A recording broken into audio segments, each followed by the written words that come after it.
If for any reason we have to silence anybody, if they're on WebEx, the only way you can be silenced is to be removed from the meeting.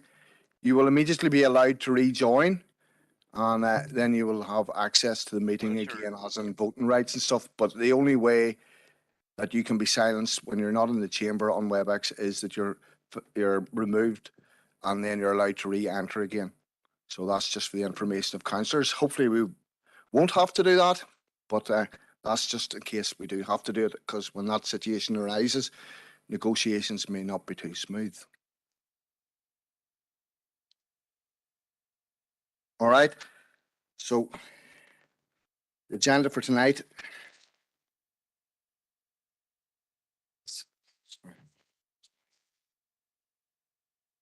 So first of all, we go to apologies. First of all, go to Councillor Maguire. I'll just bring you in now.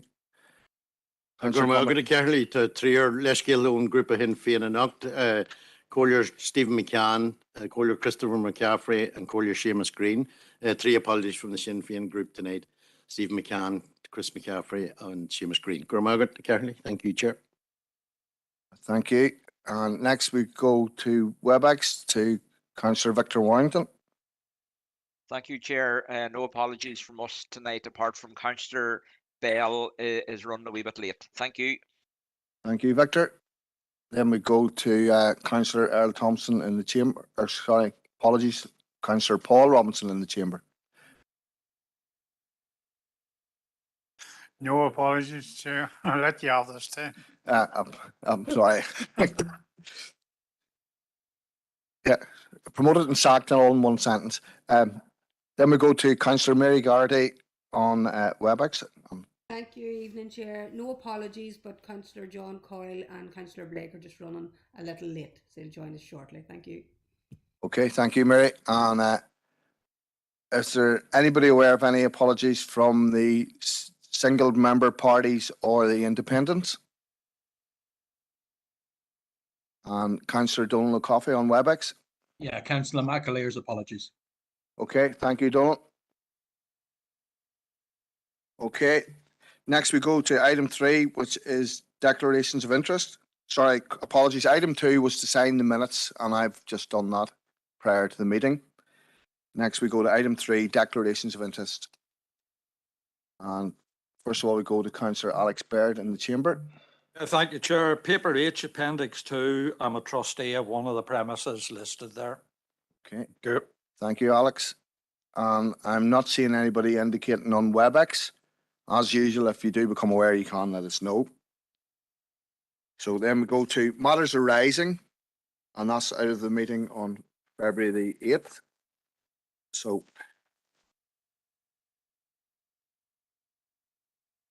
we go to page 1, page 2, and we're bringing in. Are you? Yeah. Okay. So Director John Hughes is going to speak on item 4.1. Or no, 4.1 and 4.2. Thank you, Chair. Just in respect of the pothole fixing machine, members recall there was an update last night on the timeline for the demonstration. I suppose just a couple of things about that. Since last night's meeting, we've been in touch with JCB, and they've now been able to provide some indicative dates as to when they would be available for the demonstration, and we're liaising with DFI around the test beds and the provision of asphalt, and we will look at those dates. That is likely to be now into the middle of June, as it looks like. And as I said previously to members, that's because we're now coming into the period of heightened political sensitivity before local government elections. So hopefully that's I think that's really all we need to note. Obviously this was the other update, had been obviously the informal meeting took place, but members are already aware of that. Okay, thank you, John. Bernice, I'm going to let you in briefly here on this. Very briefly, and thank John for that, for corresponding and communicating with Ben Rodding on the same. And just to reinforce, John, that if you can, when you're speaking with DFI again, I think time is of the essence. Obviously, these gentlemen have been so good in providing us with the free trial and demo and the opportunity to showcase this machine in our rural district area. So their plans and caveat for the demonstration calendar is quickly booking up. So I would suggest here tonight to snap up the date as soon as possible. Gurmagat Cahirlock, thank you. Thank you. And John's going to come back again with another point. Thank you, Chair. The second just matter arising, there's correspondence attached for members from the Permanent Secretary of DFI. This is in response to the letter that we had sent expressing members' frustration at the delays in appointing a resurfacing contractor, seeking some clarification on the status of the funding, and then also an explanation as to what had happened to that money if it hadn't been ring-fenced. So that correspondence has come in as attached at 9.21 from DFI, and so they've indicated that the money wasn't ring-fenced and was reallocated to other projects, and that they're now proceeding with the appointment of the contractor. Okay, going to bring in Councillor Alex Baird. Thank you, Chair. Are we in 411?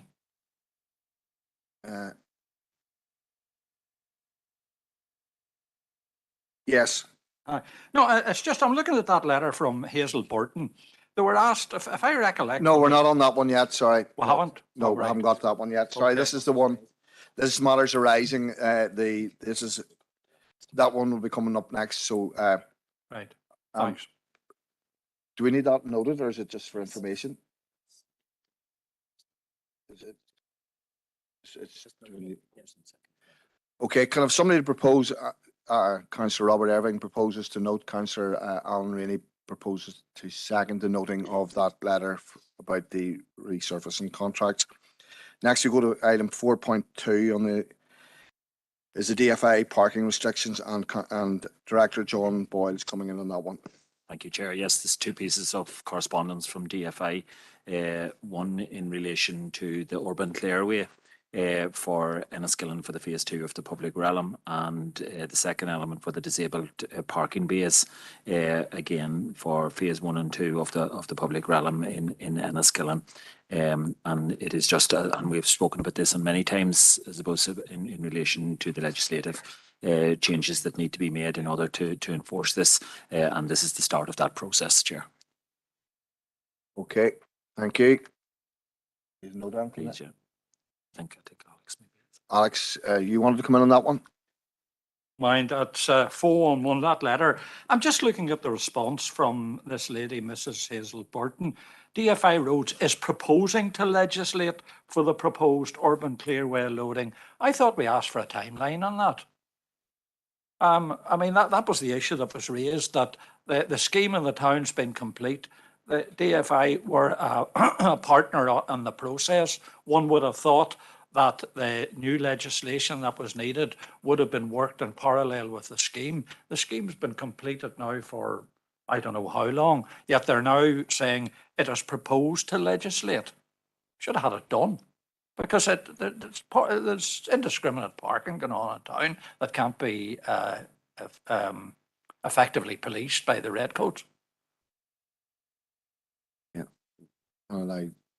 Chair, I think this correspondence is probably separate from our correspondence, and that this is a standard letter if there were changing any legislative requirements, and this is just notification. Oh, sorry, to I the took this to considering be a that. response. No, to I don't what think we that. raised. I think their response was actually considered at last month, where they had said it would take somewhere between 6 and 9 months in order for the legislative process to run through. Okay, thank you very much. Alex, are you going to propose that noting of that correspondence? Yeah. Somebody the second. Councillor Paul Robinson, thank you. We go on to item the same thing on the second matter that's resolved. I'm going to bring in Director John News. Thank you, Chair. Yes, there was a further piece of correspondence that's included in 922 on decision time in members' packs. This is correspondence that's come in yesterday from DFI Road, and this is in relation to the road markings throughout Lisnaskea and across the district.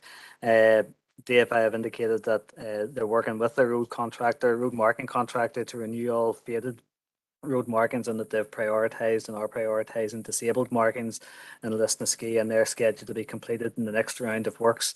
They do, however, finish in the letter by saying unfortunately they can't give a definitive timeline for the next round of those works. But so that's the response to the correspondence that we previously said. So that's there to note. Okay, thank you. Again, not seeing anybody indicating to speak on that. Kind of somebody proposed to note on somebody. Councillor Robert Evans proposed to note. Councillor Tommy Maguire proposes to second. Thank you. So we'll go on page 3. Page 4. Page 5. Page 6. So Director John is going to come in at the top of page 6 there, item 7 or item 6. Yeah, thank you, Chair. Members, just to note that an informal meeting with Tyrone Historical Society took place on the 27th of February, and a report on Old Jail Square, or sorry, Jail Square rather, will come back to a future meeting of the Environmental Services Committee. Okay, thank you. And then we go page 7. Oh, sorry, I'm seeing Councillor McElduff indicating here.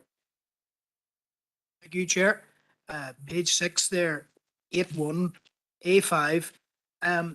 Two things. Within our council buildings, we have special post boxes now, facilitating people who want to write to, and there are letters available to the PAC Commissioner and also to the DFA Permanent Secretary, Julie Harrison. I took the opportunity to do that yesterday, encourage everybody to do that, basically supporting the case for the A5, the urgency of the A5 Western Transport Corridor to be delivered, so that's our lobbying function, I think if everybody could do that and encourage others to do that, those that are supportive of it, and the vast majority are. And then just the second thing, maybe to seek an update on a possible date. I know that Democratic Services are working on this. Have we been able to pin down a date just yet with the A5 Enough is Enough group, for that engagement that we have requested?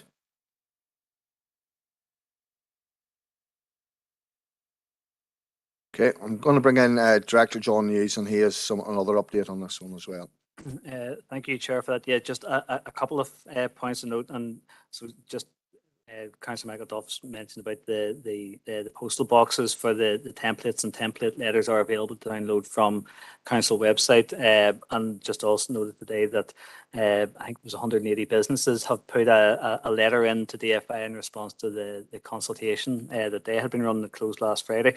In respect of the cross-border committee, which is now the Secretariat, was mentioned at last night's meeting, has passed the Monaghan County Council. We've had correspondence just this afternoon from Monaghan County Council confirming a date for the cross-border committee meeting, which the council has 4 representatives on, and that's in for the 23rd of March.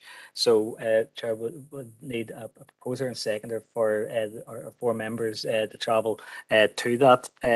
And I suppose just the last point then, Councillor McElduff had inquired about, we have a date, and I think it's the 29th of March for an informal meeting with the Enough is Enough campaign. Okay, and that has been communicated. Thanks very much. And you're going to propose those 4 members to attend? Yeah, happy to propose.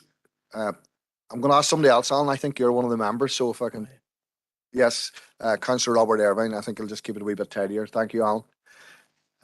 So that's proposed and seconded. So that's that matter. So we're on to finish page 7. Go to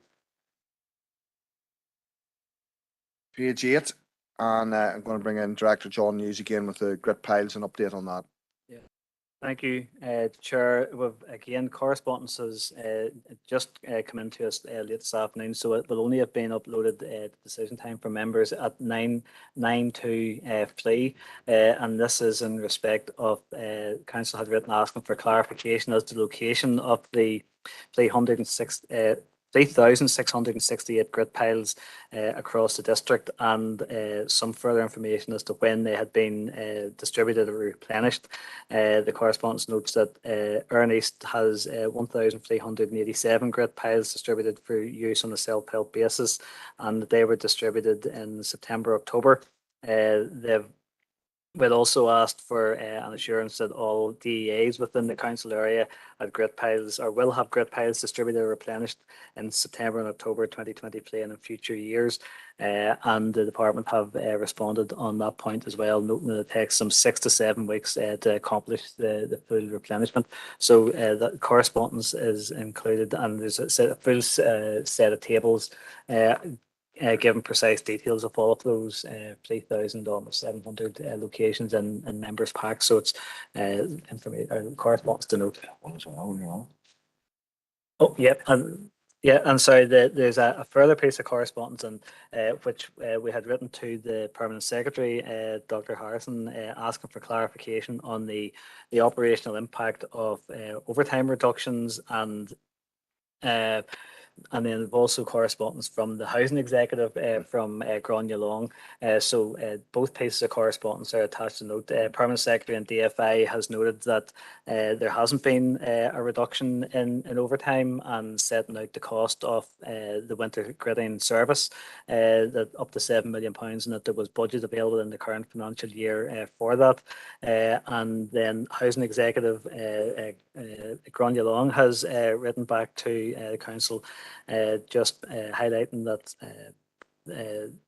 unfortunately there isn't any community support grants available for grit bunkers within communities that don't meet the DFI roads criteria. So both correspondence are included to note. So Okay, thank you, John. And first of all, we'll go to Councillor Victor Warrington on WebEx. Thank you, Chair. Just to come in on the grit piles on the minor back roads. And there was quite a robust conversation about this the last DEA meeting that we had with the DFI people. There's no doubt that those piles, they were very spontaneous. They were everywhere and anywhere, but there was no sort of amount of them in the right places. And certainly, I think there was certainly a problem with the replenishing of them as well. But I know certainly in my own area of Erin East, and I'm thinking of one area in particular, you'd be driving along and you'd see a grit pile, and then you'd be going on another mile down the road and there wouldn't be a grit pile in sight. So I think the where they were put out, it was very lax. It might be a good word to use. Thank you. Thank you. Are you going to propose the noting of the correspondence around that? I'll propose it, yeah. Thank you. And not seeing anybody else indicating to speak. Does anybody want a second? Councillor Paul Robinson's going to second the correspondence. Okay, thank you. We'll move on now. So we're at page 8, page 9, and page 10. Okay. Thank you. Not seeing anybody indicating, so thank you very much, everybody. Now we move on to the business. And the first item is item 5. Is the the draft response on the circular economy. I'm going to go to Director John Hughes. thank you, Chair. Members, this officers have drafted a response for consideration to the draft circular economy strategy for Northern Ireland, which has been published by Department for the Economy. The consultation closes on the 20th of March, and hence is being presented to Environmental Services tonight, either for any additional comments, but otherwise for approval and submission before that closing date. The paper sets out pardon me, background to the consultation and to the draft strategy. The department have noted the significant contribution that the circular economy strategy will also make to the 10x economy, seeing it as an enabler for what they've termed the fourth industrial revolution. The strategy also sets out the paradigm shift that's going to be required to move Northern Ireland from what's currently a linear economy of take, make, use, dispose to a circular economy model. As noted within the draft consultation strategy that Northern Ireland consumption is currently what's double what's recommended by the United Nations. And also highlights the lack of awareness amongst the public generally, and not just the public, but across all sections of society, in terms of a recognition and awareness of what the circular economy represents. And that is one of the issues that's then addressed within the circular economy strategy. So key points to note is about the importance of effective and sustained behaviour change and government support by leading by example and also deploying appropriate resources, and that's addressed within our responses to questions 5 to 7 and also questions 15 and 16. There's an emphasis within the draft response on the need for leadership and collaborative effort across the public, private and third sectors, and particularly the use of local clusters and networks and knowledge creation and sharing. And that's highlighted within questions or responses to questions 8 and 9. The importance of mainstreaming circular economy principles of sustainability into all aspects of public procurement. And then finally, the need to maximise the value of local in terms of production, consumption, repair and reuse to support communities, jobs, growth and innovation with the funding and resourcing to enable a just transition. And we have made those points and those observations in our responses to questions 12 and 17. So the Appendix 1, members will have seen there's a copy of the draft strategy, and then Appendix 2 is the draft response that we would propose to submit if members are content. So the recommendation is that members approve the draft response to the public consultation on the circular economy strategy for Northern Ireland at Appendix 2. Okay. I'm not seeing anybody indicating to speak, so I'm looking for somebody to propose that we approve. Councillor Robert Evan, and seconded by Councillor Paul Robinson. Okay, thank you. So Sorry, Chair. Could somebody help Paul Blake? He's struggling to get on with IT issues. If there's anyone available, thank you, Chair. you happy enough, IT? Yep. Yes. They're going to do that now, mate. Councillor Gardy. Next, we go to item 5.2, estate matters, and we go again to Officer John News.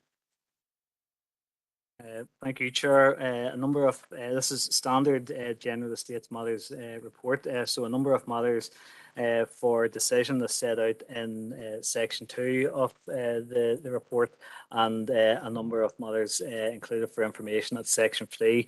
At 2.1, we have a recommendation to accept a surrender of a lease from Fintona Show Society and to extend the lease of those lands to Fintona Golf Club, who have some development proposals in hand at the minute. As noted in the paper there, Fintona Golf Club currently leases 50 acres of land at Ecclesville from the council, and the additional land that Fintona Show Society would now wish to surrender will enhance that portfolio at the golf club, extending their entire lease area to 58 acres, and that will be subject to a further rent review in November 2025. And we've had an assessment of what would be a reasonable annual rent for the additional lands from LPS, and that's an additional £175 per annum for the just over 3 acres that they're proposing to take on. At 2.2, Youth Justice Agency and Probation Board for Northern Ireland currently lease offices from us at the Sperrin Centre in Omagh. That lease expires on the 30th of April 2023 at a combined annual rent of €36,500, and both parties have indicated they would wish to renew the lease for a further 5-year period through to the 30th of April 2028, and it's recommended that we engage with LPS to carry out a rent review for the ensuing 5-year lease term. 2.3, a request from Necarn Estate to enter into a 25-year licence agreement with Fermanagh County Show Committee to facilitate the holding of the Fermanagh County Show at the Necarn Estate commencing in August of this year, and it's recommended that approval be granted for that request. At 2.4, hopefully bringing to a conclusion a conversation that started in the chamber back in November. We've now had confirmation from the Department for Communities, Local Government and Housing Regulation Division that we may enter into a less than market value or nominal rental lease agreement with the Friends of Loch McCrory for lands at Ballybrack Road. And so again, recommendation that would progress on the basis of a nominal rental leasing arrangement, as members had previously indicated. 2.5, a request from Western Health and Social Care Trust for a 5-year lease for a Killybilly inclusive garden adjacent to Killybilly play area. That's as set out in Appendix 2, and recommended that we would enter into such a lease agreement subject to an assessment of a rental income from LPS. 2.6, members may recall that the previous expression of interest for a 25-year lease of Strathroy playing fields, and there was one joint submission from 2 local clubs, St Enda's Gaelic Football Club and Strathroy Harps, seeking a nominal rental lease based upon community benefit, subject to both of the clubs forming a separate legal entity, and we've now been advised that both clubs are progressing down that path and expect that to conclude in the very near future. So it's therefore recommended that council enters into a 25-year nominal lease with the incorporated entity, and at that nominal amount, and that will of course be subject to the normal approval from DFC, Local Government and Housing Regulation Division. At 2.8, request from Council Connect NI to use sheds and storage facilities at a yard, Dixon's Yard, adjacent to Drumee landfill site for a period of 12 months. So we've had Pollux out to do a rent appraisal on that, and determined recommending certainly an annual rental of £2,400. So it's recommended that council enters into a temporary legal agreement with Council Connect NI in respect of the storage facilities at Drumee for that 12-month period for the amount of £2,400. Request from DFR, sorry, I should say DFI has approved a request for the erection of 2 village entrance signs in Lisbalaw on DFI lands. So that will require us to enter into a legal agreement with DFI in respect of those 2 sites. Pardon me. At 2.9, under the terms of an existing licence agreement, Balik Preschool Playgroup has served 3 months' notice of its intention to terminate an agreement for a lease of facilities within Balik Community Centre, and that will be effective from the 15th of May 2023. So permission sought to conduct an expressions of interest exercise for the use of Balik Community Centre under an appropriate legal agreement. 2.10, Northern Ireland Electricity require to lay additional underground cabling at Mountjoy Road, Omagh, to serve new public convenience at Greenwich Park, and way leave agreement will be required, and council will be remunerated in accordance with standard way leave rates. 211 then sets out a number of requests for use of council property, one from Chain Reaction Cycling Club for a mountain biking event in Gorton Glens Forest Park on the 2nd of April, one from the Royal National Lifeboat Institution for a Big Island paddle at Broadmeadow and Enniskillen Castle on Monday the 8th of May, and then a request from Lissanelli and Strathroy Sure Start for a family activity event in the Grange Park on the 15th of May, and one request for retrospective approval that was from Omagh Rotary Club for the use of Market Street, Omagh, for an information event on Saturday the 25th. The 2 items then that are included really for noting, one is the sealing of documents at 3.2, and the 3.1 a request that had come in from Tomery Athletics Club in respect of the laying of a path connecting the football pitch to the toilet block, and that confirmation has been duly provided to the club.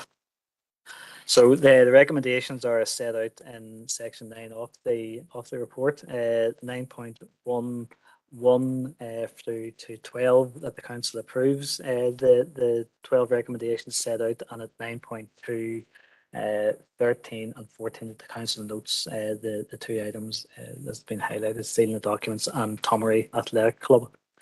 Thank you, Chair. Thank you. I think the locals might call that chummery, but we'll let you away with it. It's a good effort. We're going first of all to Councillor Josephine Deehan on WebEx. Thank you, Chair, and I want to thank John most sincerely for his very comprehensive report. A very long list, Chair, of estate matters, and I think it's true to say that without exception, all to be welcomed as bringing very significant community benefits to a wide variety of community groups and organisations throughout the District Council area. And it's good to see as well that our council facilities are being utilised by outside groups, again to the advantage of the community. I particularly wanted to welcome the 25-year lease of the playing fields at Strathroy to Omagh St Enda's and the Strathroy Harps. I welcome that. I think it will be a very positive step towards engaging members in the community to engage in sporting activities, which undoubtedly will bring great benefits to their physical and mental health. So I want to formally propose the recommendation as presented by the Officer Chair. Thank you. Thank you, Josephine. And next we go to Councillor Earl Thompson in the Chamber. Thank you very much, Chair. And like Councillor Dr. Deehan, I thank Director News for his report and so many recommendations there, but I'm happy to second all the recommendations as listed, Chair. Thank you. Thank you, Earl. Next we go to Councillor Debbie Coyle on WebEx. Thanks, Chair. Yeah, all looking good. But I was in an Irvinstown community meeting there a couple of days ago, where the Fermanagh County Show was definitely welcomed. No doubt about that. However, they requested that I ask about the tidying up of the town, and if the council had plans to do so, or if they were working with the organisation to tidy up the flower beds and the trees and just a general upkeep of Irvinstown, because so many hundreds of people will be turning up, and if there was any funding available for shop fronts and things like that, you know, to give the town just a really good tidy up and make it presentable for the hundreds of people that are going to be coming in August. So I wonder if John could advise around any of that, please.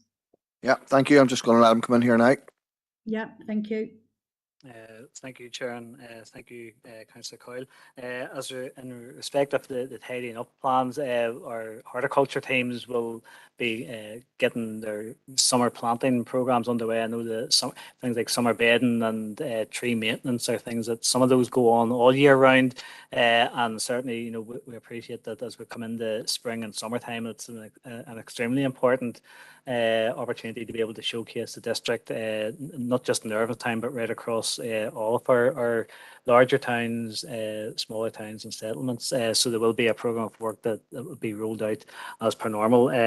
I'm not aware of any funding opportunities in terms of shop fronts, and I think the council's capital programmes will have been previously advertised and working their way through the processes associated with those funding programmes. Okay, thank you, John, for that update. Next we go to Councillor Alan Rainey in the Chamber. Thank you, Chair. And I want to support the proposal. And in relation, I want to speak on the Vintna Golf Club and the Ecclesville Park in Vintna, and the realignment of the the extra ground being assigned to the golf club. This will be most welcome by the golf club.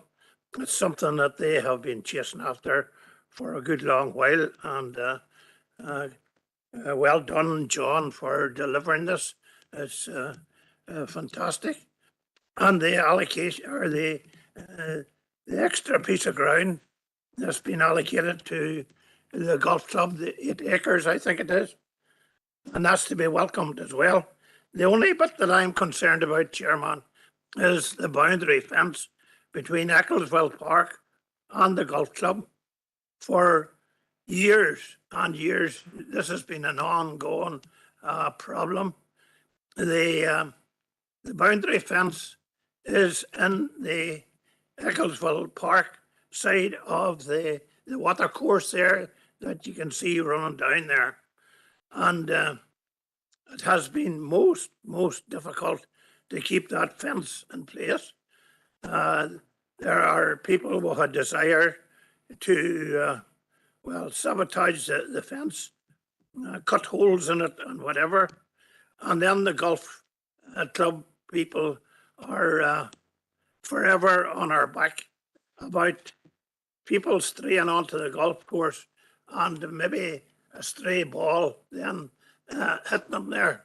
So whatever time this is handed over and signed up, it would be good if that there could be taken into consideration and make sure that something is devised whereby some more type of a secure fence can be erected there, and it would put to rest the saga that has been running for a long time.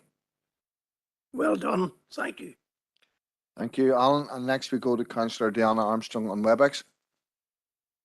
Thank you, Chair. Yes, firstly, I declare an interest in item 2.3 as a committee member from Anna County Show, but certainly, unfortunately, I couldn't make the meeting on Monday that I normally attend. But, you know, really pay tribute to Brendan Eves, street orderly, that he's a very, very visible presence in the town. There are issues obviously with pavements, but I'm still continuing to take that up with DFI. I really wanted to ask a question to Director John News about 2.7, the sheds and yard at Dramee. I really welcome that the lease has been or is up for agreement with Cancer Connect, who need that to store the cancer Christmas train and boats, among other things, and large equipment. Just the question of the sheds and the yard. Once the landfill is sealed and the site is closed, what happens? The sheds and the yard, can that in some way be sectioned off, that it can be used for other uses as an asset to the council? That's one question. Just also actually like to thank the Community Health and Wellbeing officers for their help with Beleek at 2.9. That we, you know, as local councillors, Councillor Coyle, Councillor John Coyle and myself attended meetings there to try and resolve a situation. Unfortunately, it isn't to be, and it's regrettable that the preschool playgroup is terminating its agreement, but it is hoped that this community centre can bring revitalisation into that part of Beleek. So it's just really a question there on 2.7. Thank you, Chair. Thank you. I'm going to bring John in here at this stage. Thank you, Chair. As Councillor Armstrong's referred to, we are looking at we're planning for the closure of Dramee landfill from middle of 2024, and certainly as part of that closure plan, we'll be looking at the wider site and, you know, any continuing uses that the council and need that the council has for that. We have an acquisition and disposal policy, and obviously if there were any surplus lands that would be identified through that process and then be taken forward through the acquisition and disposal policy.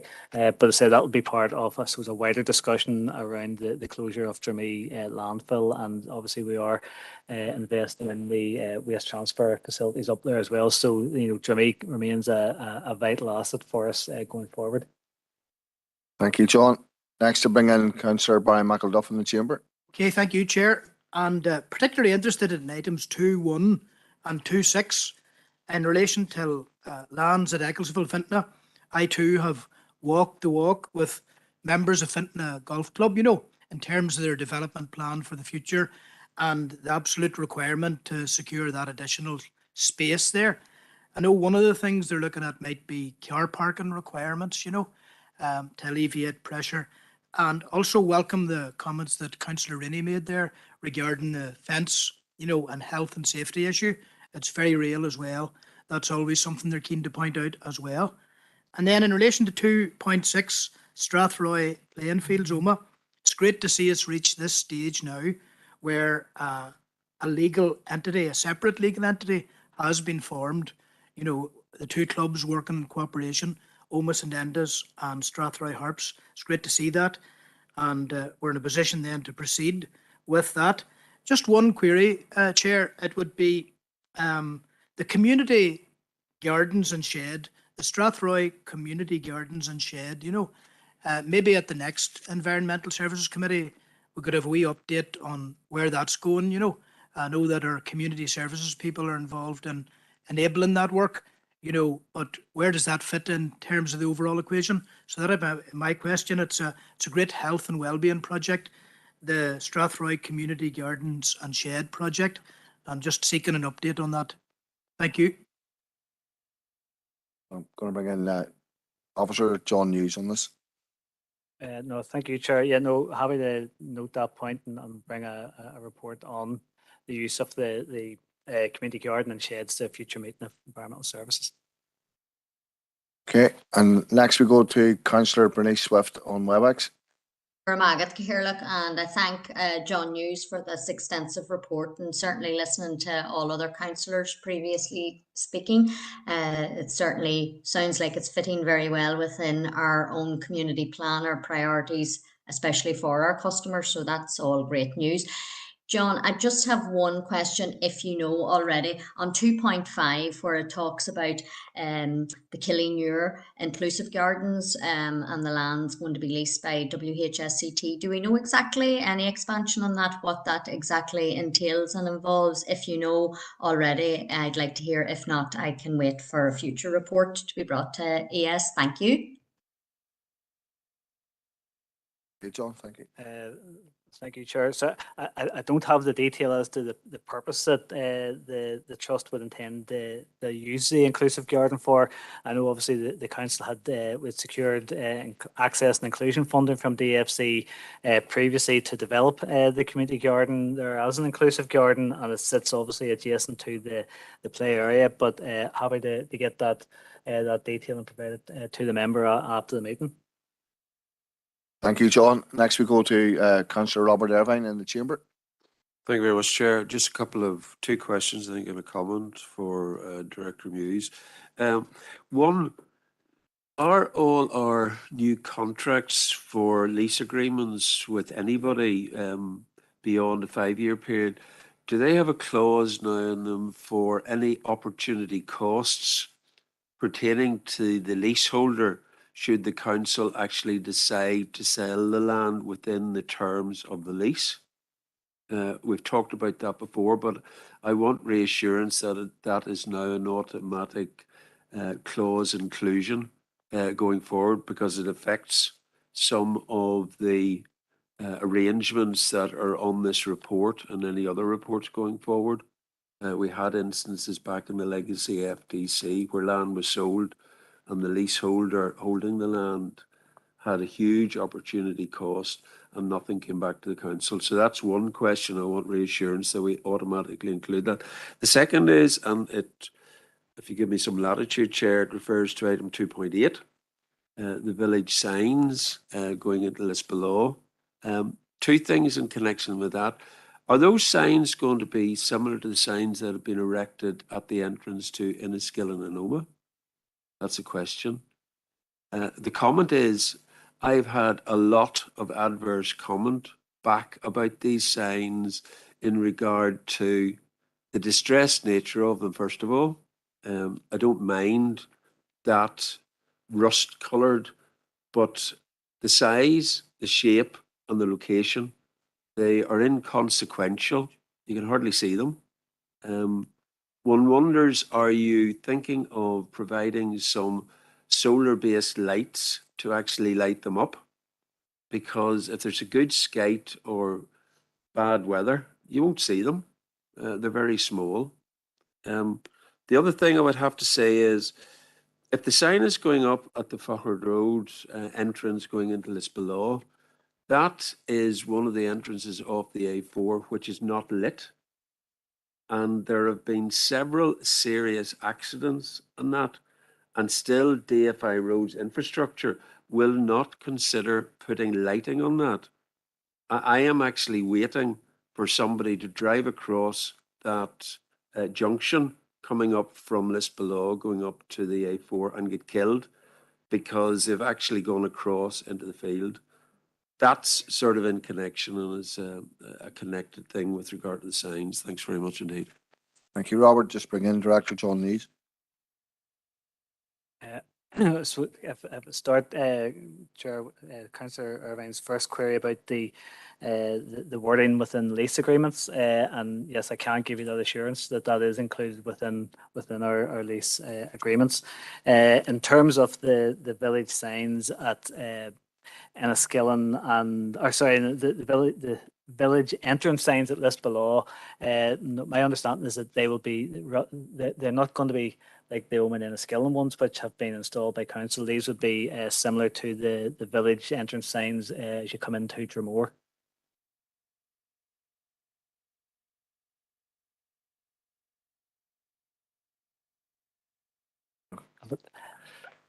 I mean, I'm noting. I mean, we've noted the comments about the light and DFI arrangements. It's Okay, thank you, John.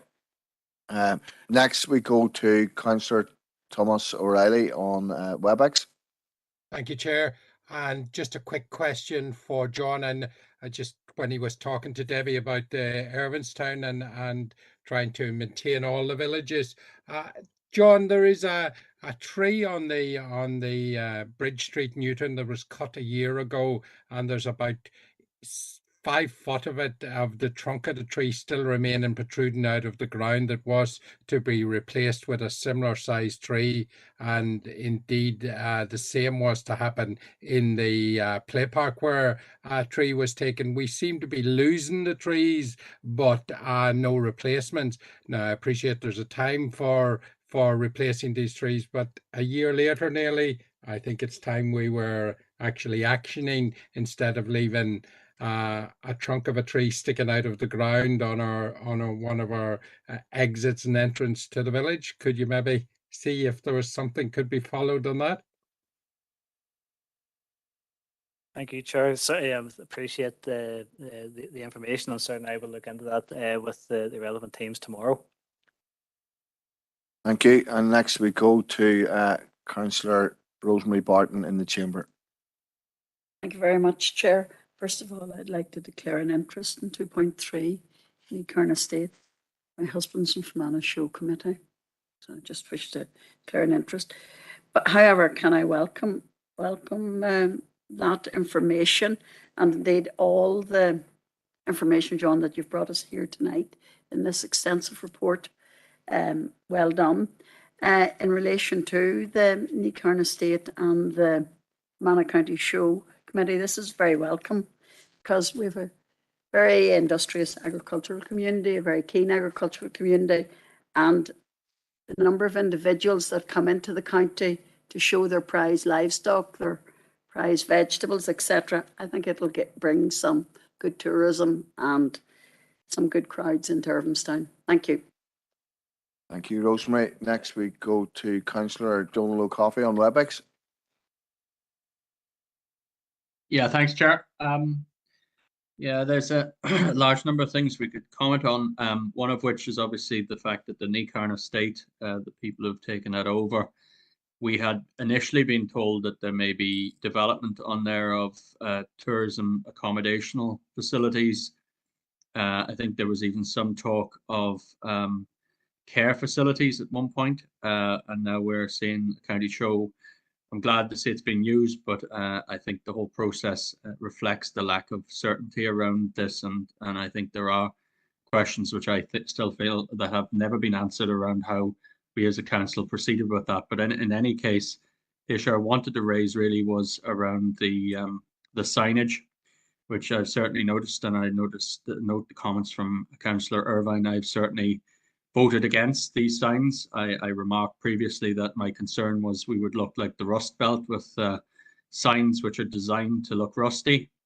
I also question, the huge investment which I believe was made around the design of these, which came up with the highly innovative solution or the design idea of E for Enniskillen and O for Omagh.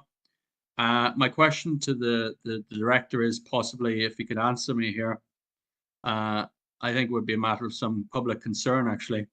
How much did these signs cost? How much did the consultants cost that came up with the designs for that and all preparatory work around it? Because I don't think that this is a good use of ratepayers' money, and we all know rates have gone up again this year, and people are definitely asking me, is this the sort of thing where our rates is going on rusty signs with E for Enniskillen and O for Omagh costing large sums of money? Thank you, Chair.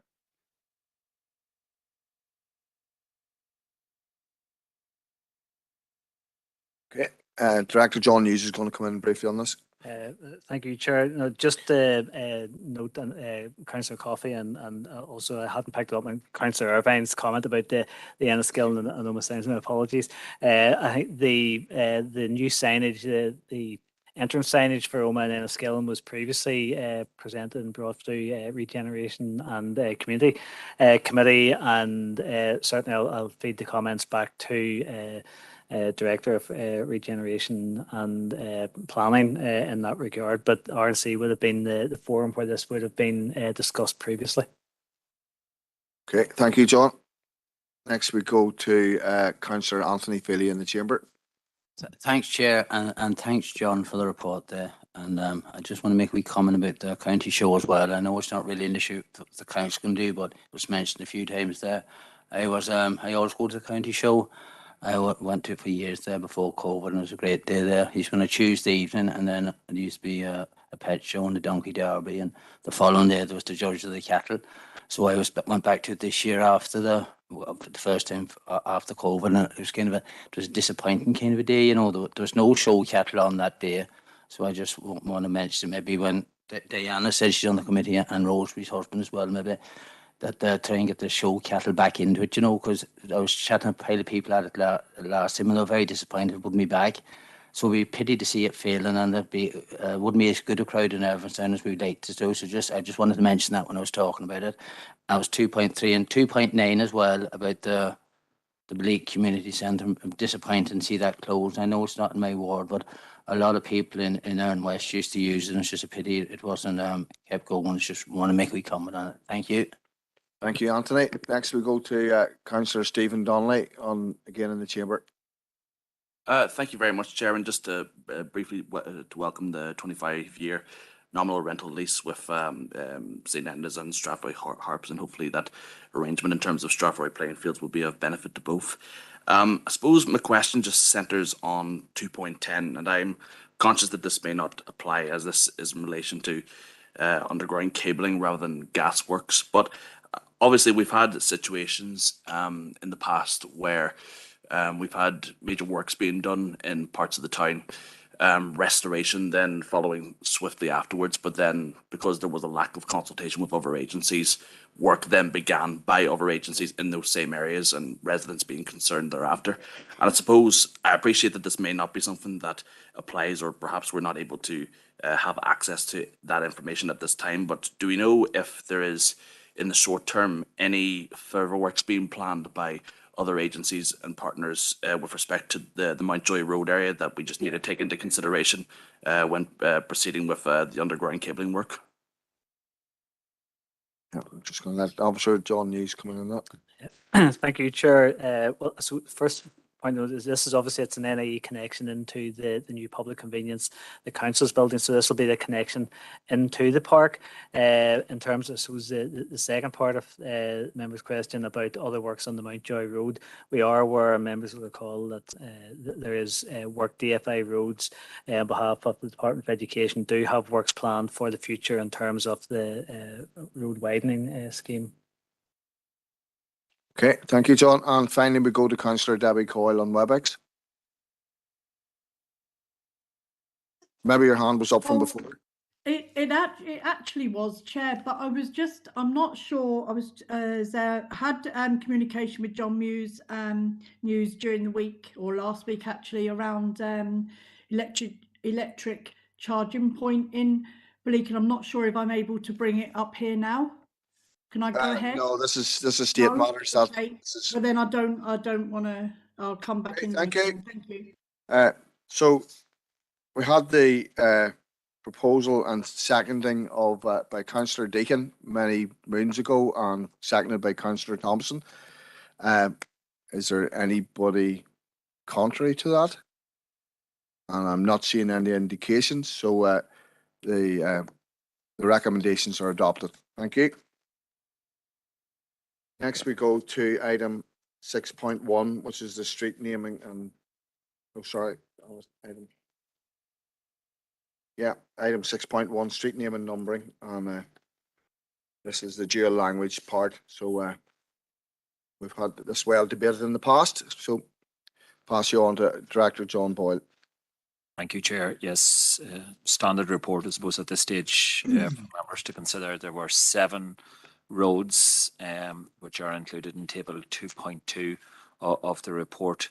5 of those roads have met the 15%, 2 have not. And table 3 provides the official road name, which for the translation of the Irish translation of it. Section 3 provides the resource implications of it. The number of signs for each of those 5 roads, there are 16 signs that are required at an approximate cost of £7,200. So therefore, Chair, it's recommended that the Council approves the installation of the signage in accordance with the street naming and numbering policy. Thank you, Chair. Okay. Thank you, Director. We'll go next to Councillor Patrick Withers in the chamber. Margaret Carley, thank you, Chair. Just want to propose the recommendations. And once again, it's good to see the growing number of the dual language signs and more visibility of the Irish language throughout the district, and particularly my own DA. I've also been made aware that there seems to be a bit of a delay on the approval of the signs here in the committee and then the installation of them.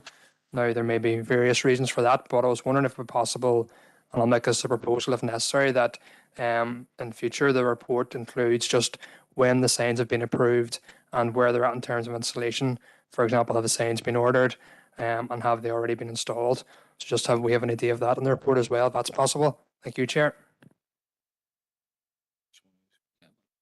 Yeah, Chair. I suppose there will always be a time delay from approval in getting the signs made and getting them installed and all of those sorts of things. We have at this stage, I think, somewhere in the region of over 100 or just around 100 roads which have been approved by committee out or considered at least by committee out of, I think at the start when we started this process there were approximately 350 applications for road names or street names for dual language. So approximately 100 of those have been considered and have been brought forward for approval. And like I say, there will always be a time delay in getting those installed. There is a budget for the installation process, and that the information with regard to that is included in section 3 of the report as to how many or how much money has been spent in actual with regards to the actual installation or the actual ordering of those signs. So I suppose tying up, we can do on a numbers basis probably on the number of roads and how many have been installed in relation to that. It's a bit difficult to go back and to tie up what has been done and what hasn't been done. But yeah, we can make an attempt at it. Like, you know, I suppose it's John's section more than anything else with installation. Okay, I'm just going to let Director John News come in on that as well. Sure, I suppose I know this might sound just the language. I know when we're talking, it's not that there's a delay. I think it's as with anything that has to be made from scratch. There's a lead time with fabrication and delivery and installation. So I think I know sometimes when we think about things being delayed, it implies that something maybe has gone wrong in the system. As soon as the approvals are granted, that goes through to the next stage in terms of our installation teams. There's the final survey of the site, the peg and marking out of the site, the ordering of the placement of the order, then the fabrication by the supplier, delivery, and then the scheduling of installation. So I mean, that is just the timeline that's associated with installation. Rather than a delay. I think it is fair to say that at the outset, some of the installations were taking longer than we would have wanted, but the analogy that we're using now is that there's a conveyor belt working, that the requests are in the system, they come through for approval, and as we work our way through each of the various steps of the process. Okay, thank you, directors. And next we go to Councillor Victor Warrington on WebEx. Thank you, Chair.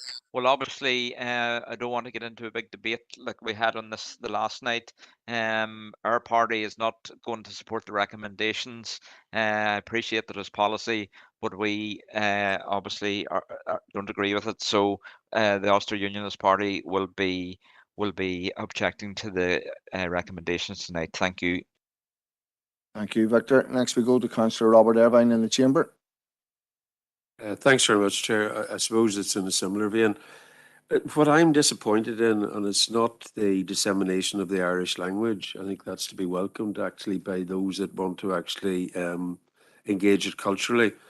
But because we're starting to see now that all of these applications have been made by councillors and they can do it under the policy, I know from actually having inquired that the vast majority of all the applications made to date that have been dealt with and are currently sitting with our officers have in the main been made by councillors, not constituents within the area. I feel now that the intent of this policy is being possibly abused, in that we have seen over the last 3 months applications for roads where 100% of the occupants in the road did not want dualling. One has to ask the question of the councillors who made the application, did they actually engage with the constituents on the road in regard to their desire to actually have dualling on that road or not?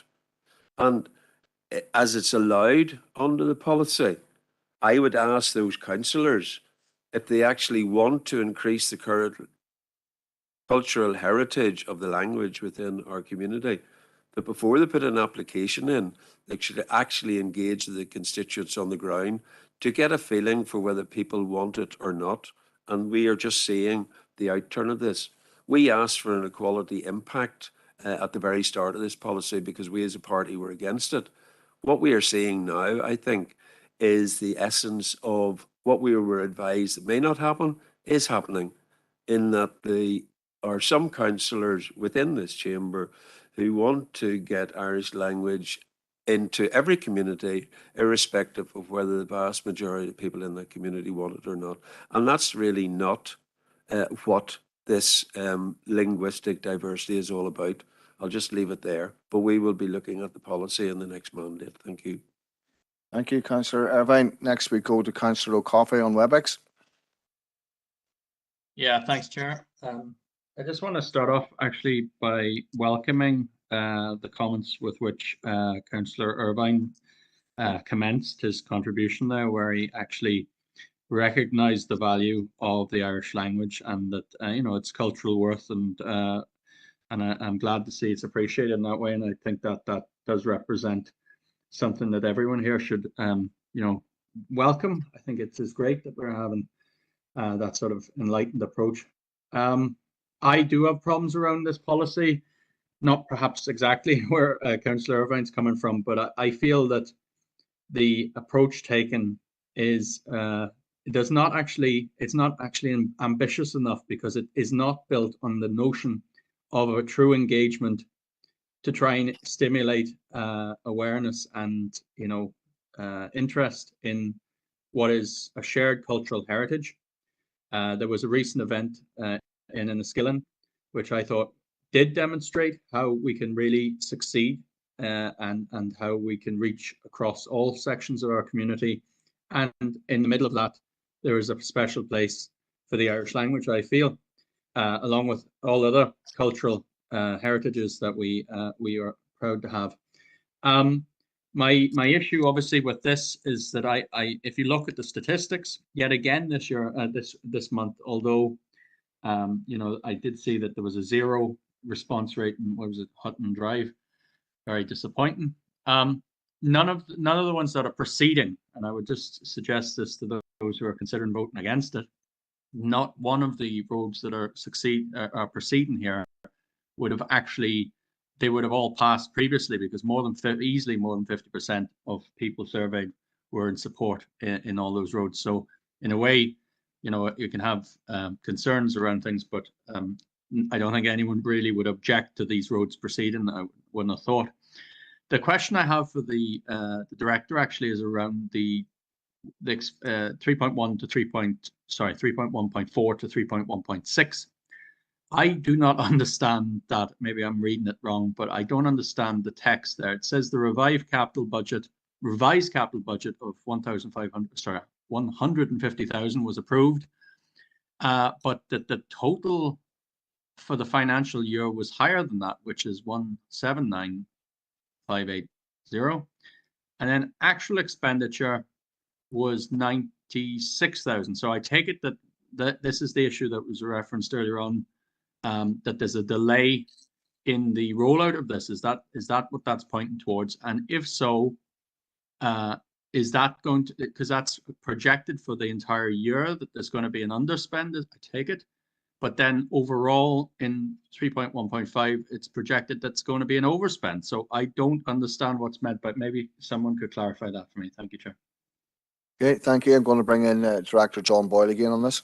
Yes, thank you, Chair. Yeah, 3.1.4 is the budget for the Irish language street signs and road signs of 150,000, which has been approved in the estimates. It was originally 200,000, but in November it had been reduced down to 150,000.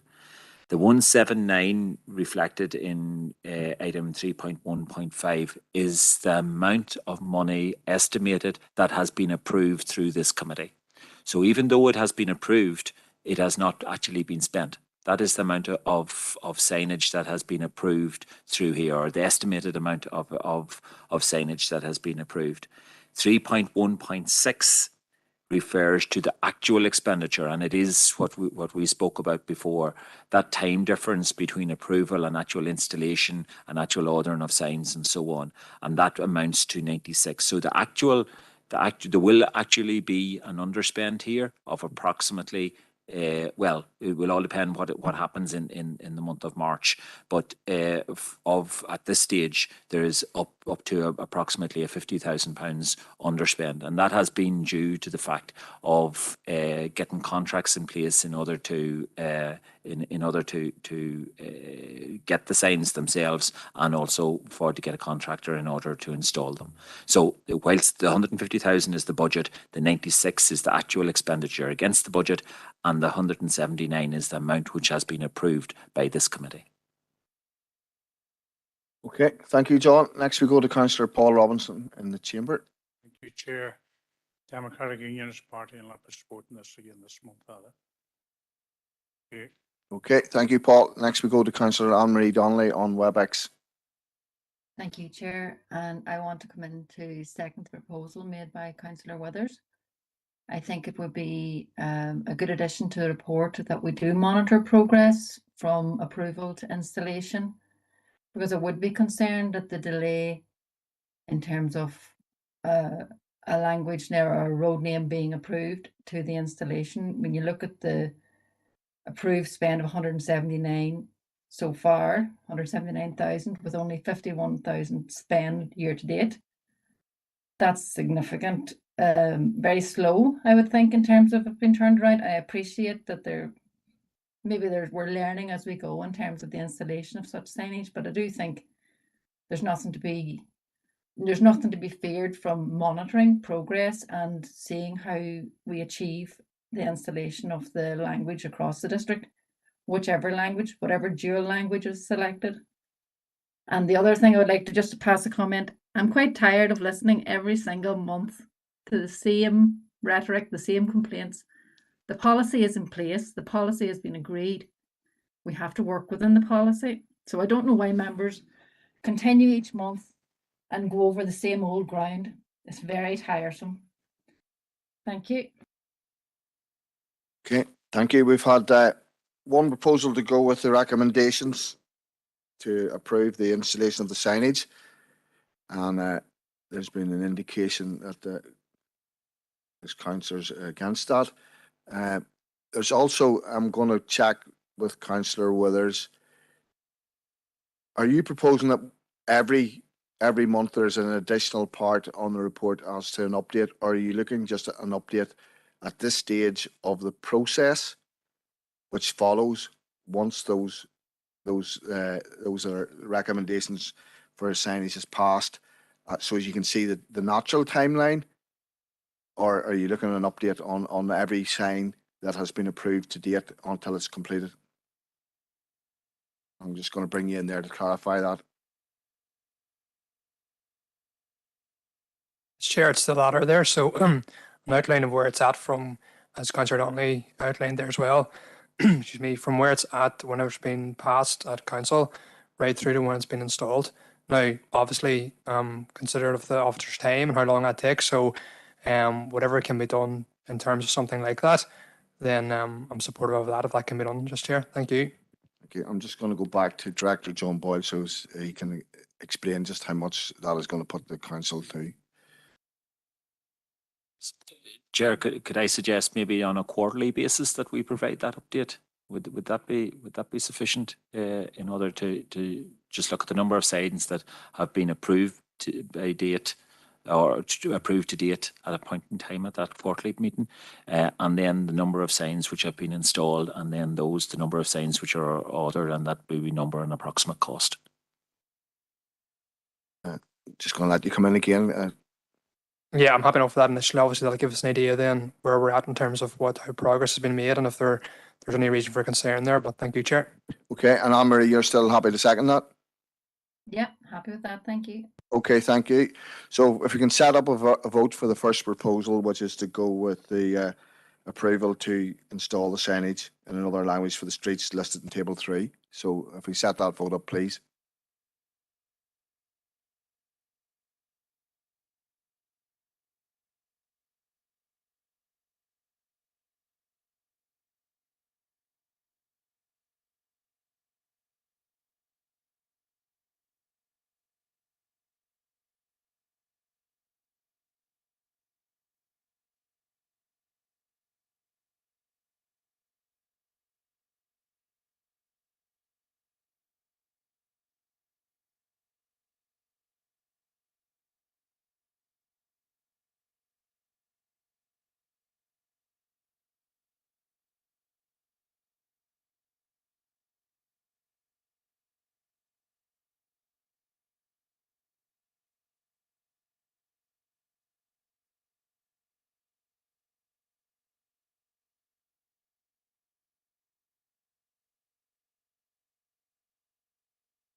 Okay, so we've tallied up the votes, and that's 15 votes for, 14 votes against, so the proposal is carried.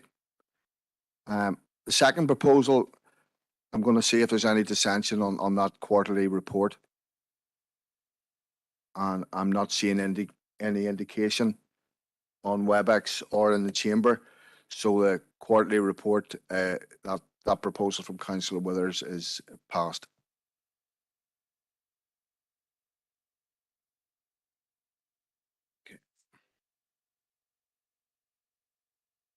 Councillor Thompson. Sorry, Chair, for coming on there again. Can you just confirm the actual vote there? Again, the result of that first vote. Sorry about that. It's 15 for, 14 against. Okay, thank you.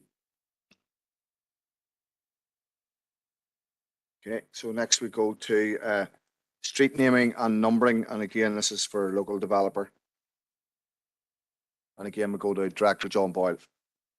Thank you, Chair. Yes, this is the ordinary street naming of a development at Coolisk, Lisnarrick, in Fermanagh. And the developer has put forward a number of proposals: Coolisk Meadow, Coolisk Domain, Coolisk Drive, and it is it's opposite the side of the road to the redevelopment of Coolisk Manor, which is now well under construction and is in the townland of Coolisk. So I think it's very much in accordance with our policy, and it's proposed that the committee approve the name Coolisk Meadow for the proposed new development for members' attention. Thank you, Chair. Okay, not seeing any indication. Councillor Maguire is proposing we go with, or do you want us to come in and speak, Councillor Maguire? Okay, and Councillor Irving to second. Thank you. That's that proposal passed. Next. Okay, so this is the draft revised Clean Neighbourhoods Enforcement Act, and we go to Director John Boyle. Yes, Chair. Just small changes which are outlined in the Clean Neighbourhoods policy, the Council's Clean Neighbourhoods policy. And largely they are around to reflect the changes internally as a result of staff restructuring and organisational review, and indicating the changes to the authorised officers who are able to enforce the Act.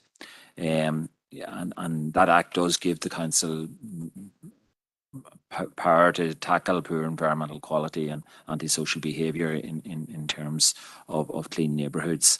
And I suppose it is timely in this reflect as members are going towards the election era.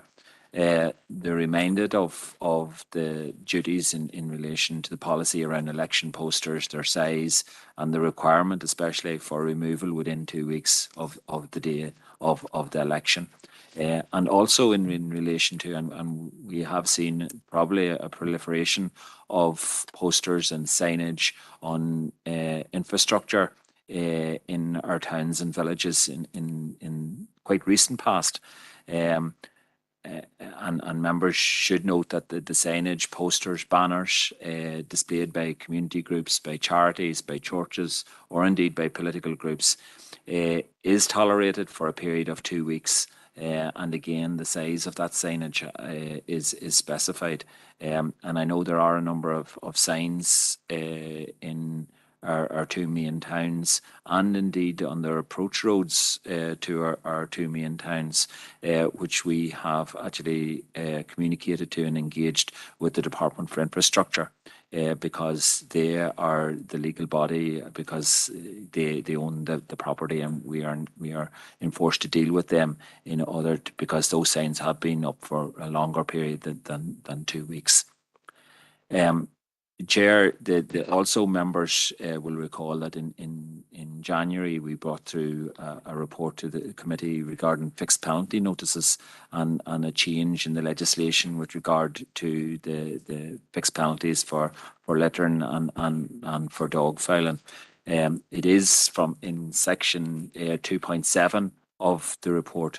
Those changes have been highlighted in that it is now the fixed penalty has increased, or it's proposed to has increased from which the latitude of between 50 and 80 is now between 50 and £200, and for dog fouling it is gone from 80 to £200.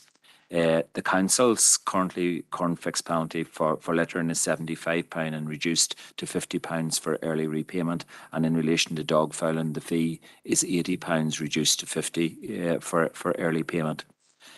Just in light of the recent legislation which was brought in on the 30th of December, we've had a number of conversations with all of the other councils across Northern Ireland, and there is really no consensus as to the level of fixed penalty notices that are applied. Some councils are and have brought before their committee are proposing to apply the maximum penalty of £200 for both littering and dog fouling. However, we are proposing that we shouldn't probably go as stringent as that, and that the penalty fee for both dog fouling and littering should be increased to £100 in line with the small inflationary increase, with a reduction to £80 for early repayment, and that we will review it after 12 months of operation.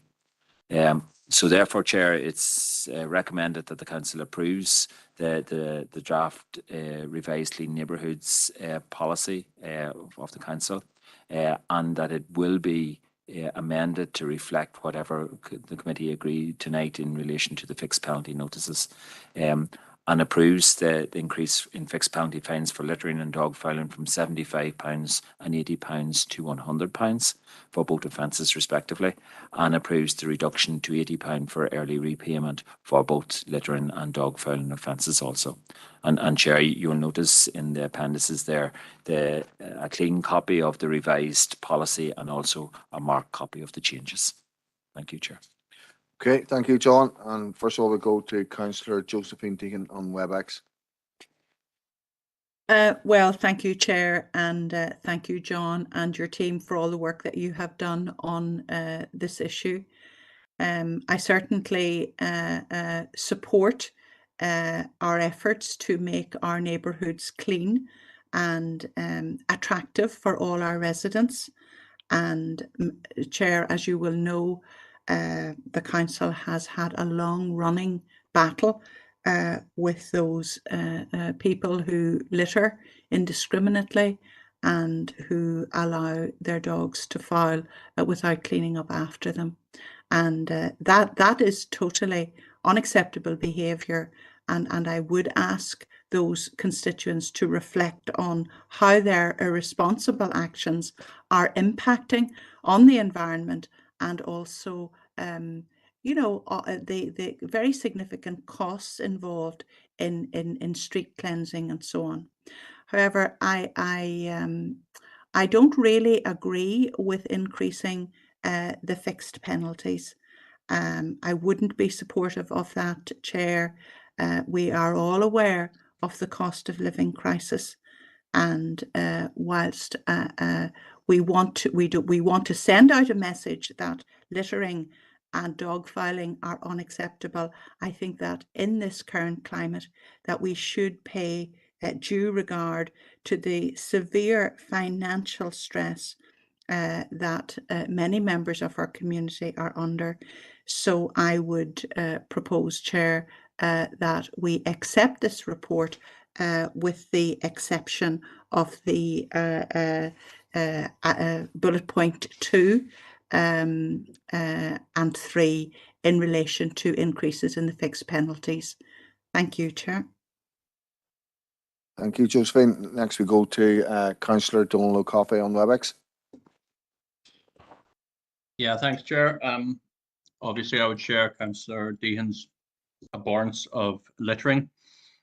You only have to look around the town, the island town of Enniskillen, and look at the river around it to see the huge quantity of litter that's just left there. And it kind of makes you sad to think that, you know, we're supposed to be in an enlightened period around environmental awareness, and yet you have so much litter and such an impact it has on both the beauty of the area, but also the ecosystems into which it is cascaded.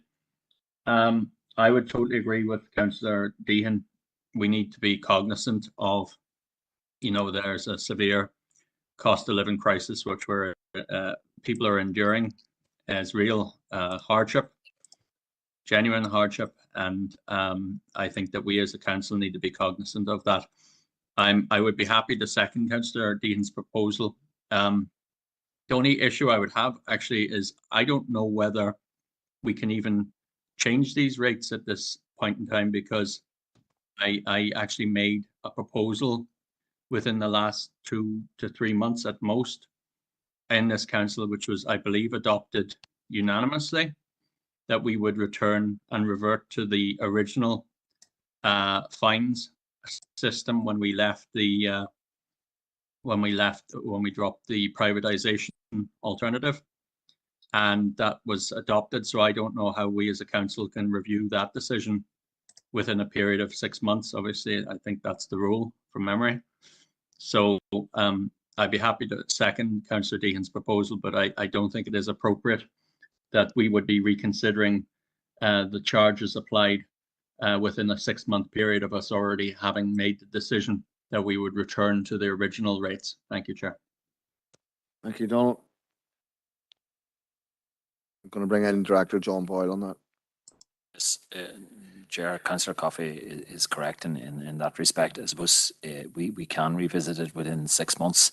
And that 6 months, I'm not too sure of the exact date in which we reverted back to direct implementation ourselves.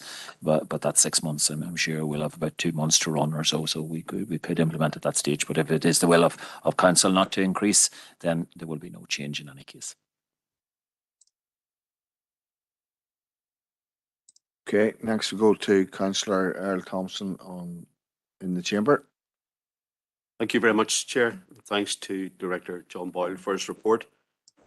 Well, I'm going to take a contrary position to Councillor Dr. Deehan and Councillor O'Coffey. Yes, we're in a cost of living crisis, but there's no excuse. I have to say, there's no excuse out there for littering or dog fouling not to be cleaned up after the people who are responsible for their dogs and responsible for putting litter wherever it may be. This council over the years has spent a lot of money, a lot of funding, and an officer's time and pay to get that message across, whether it be a primary school or post-primary school. And that's all over the years from I've been a councillor, and it's almost 13 years now. And there's no excuse now for this behaviour. And I'm formally proposing the 3 parts of the recommendation, Chair, that we move forward and those 3 parts of the recommendation as listed. Thank you very much, Chair. Okay, thank you, Councillor Thompson. Next we go to Councillor Robert Irvine in the chamber. Thank you very much, Chair. I'm of a similar opinion to Councillor Thompson Earl, so I will second his proposal. Thank you. Thank you. And next we go to Councillor Victor Warrington on WebEx. Thank you, Chair. Well, I think the 2 speakers before me has more or less summed up what I was going to say. Actually, it was quite amusing. Not amusing, it's the wrong word to use. I had this discussion with rubbish littering on the roads with a constituent actually just in the last day or so, and the vast problem it is. So, you know, don't do it and you'll not have to risk a fine, but if you do it, be prepared to pay the consequences. Thank you, Chair. Thank you, Victor. Next we go to Councillor Barry Michael Duff. Sorry, you are back. Sorry, sorry, Barry. Thank you, Chair. 100%. I have a proposal to make in the area of litter as well, and it's not obviously to immediately embark on this, but to explore the merits of this. It was an idea that was given to me by a citizen of Omagh, who's actually a first cousin of mine, Bean McCarthy, and a famous actor. And but he said that he likes nothing better going out and about.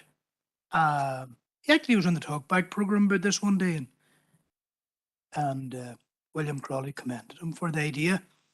It's that whenever you go to license your dog, now I've been in the media recently about licensing your dog, but when you go to license your dog, that you might be offered a litter pick kit, because some people like to walk their dog and collect litter at the same time.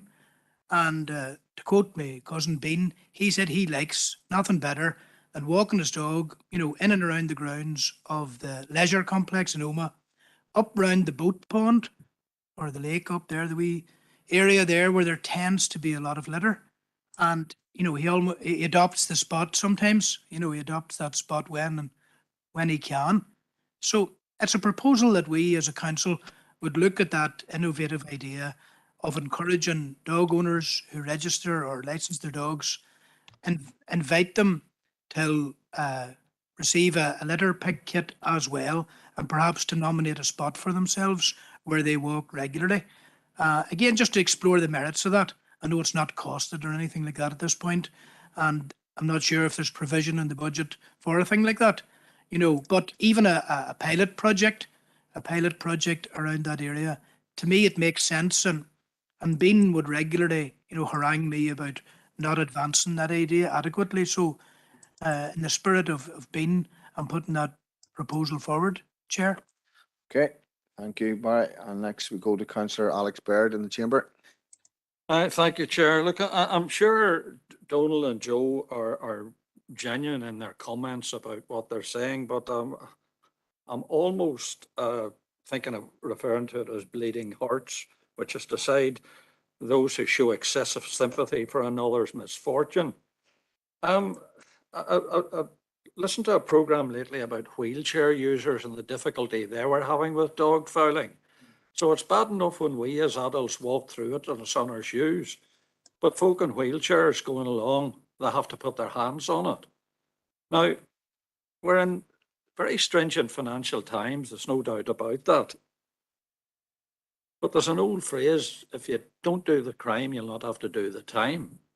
And if people don't allow their dogs to foul, or if they clean up after it, they'll not be in a financially stringent position. So I would certainly support the introduction of this as a deterrent. Thank you, Chair. Okay, next we go to Councillor Matthew Bell in the chamber. Thank you, Chair. If I pick Barry up on his proposal right, where he's proposing just to look into this, because you know it would be a bit foolhardy to do any without doing the research, and it'd be interesting to see maybe if it's done elsewhere, maybe any other council areas, in the UK or indeed the Republic, and if this is something that can be done, and if it's something that works, it's certainly something we should look into and see what happens. So I'll quite happily second that. Thank you, Chair. Thank you, Matthew. Next we go to Councillor Eamon Keenan on WebEx. Thank you, Chair. Yeah, just probably a question. I do know that we've looked at certain hotspots for littering and various things like that, but I've also noticed at certain times of the year, festivals, maybe Halloween, Easter, and around July and the 12th, you would see teams of people tidying up after these festivals. If we were to enforce litter enforcement at these, I think we could make an impact. So I'm not sure if that's been looked into, Chair, but maybe worth asking, I think. Thank you. Thank you, Councillor Keenan. And next we go to Councillor Anne-Marie Donnelly, also on WebEx. Thanks, Chair. And it's just to follow on from Barry's proposal there, and maybe he's aware of this, but Adopt a Spot is there is a scheme where members of the public, whether dog walkers or people that just enjoy being out walking, can adopt a spot and can access a pack such as a litter picker that will be provided free of charge. So that is something certainly that the council could promote at no charge to the council. So I think that is an excellent initiative. So certainly something worth promoting. So I'd be happy to be supportive of that initiative. Okay, thank you. I'm just going to let you in briefly, I think, Councillor Michael Duff. My dog does have a license, but I do most of the driving myself. Yes, it's starting to wear thin, that joke. Councillor Michael Duff, we'll have to caution you on that. I might even look to get you silenced. I'm going to bring in Officer John Boyle briefly to comment on that, and then I'll sum up. Chair, I'll not comment on the last comment.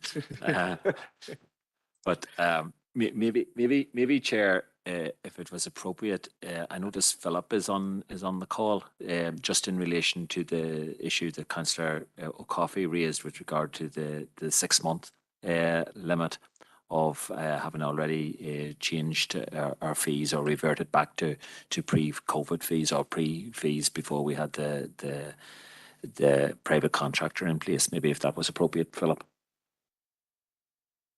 Okay, Philip, you want to come in there, please?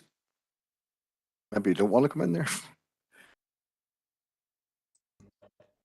No, sorry, beg your pardon, Chair. Yes, I mean, obviously, where the council has made a decision or wishes to make a decision in relation to a broadly similar matter within a 6-month period, then understanding orders that requires a rescinding motion and needs to be dealt with on that basis.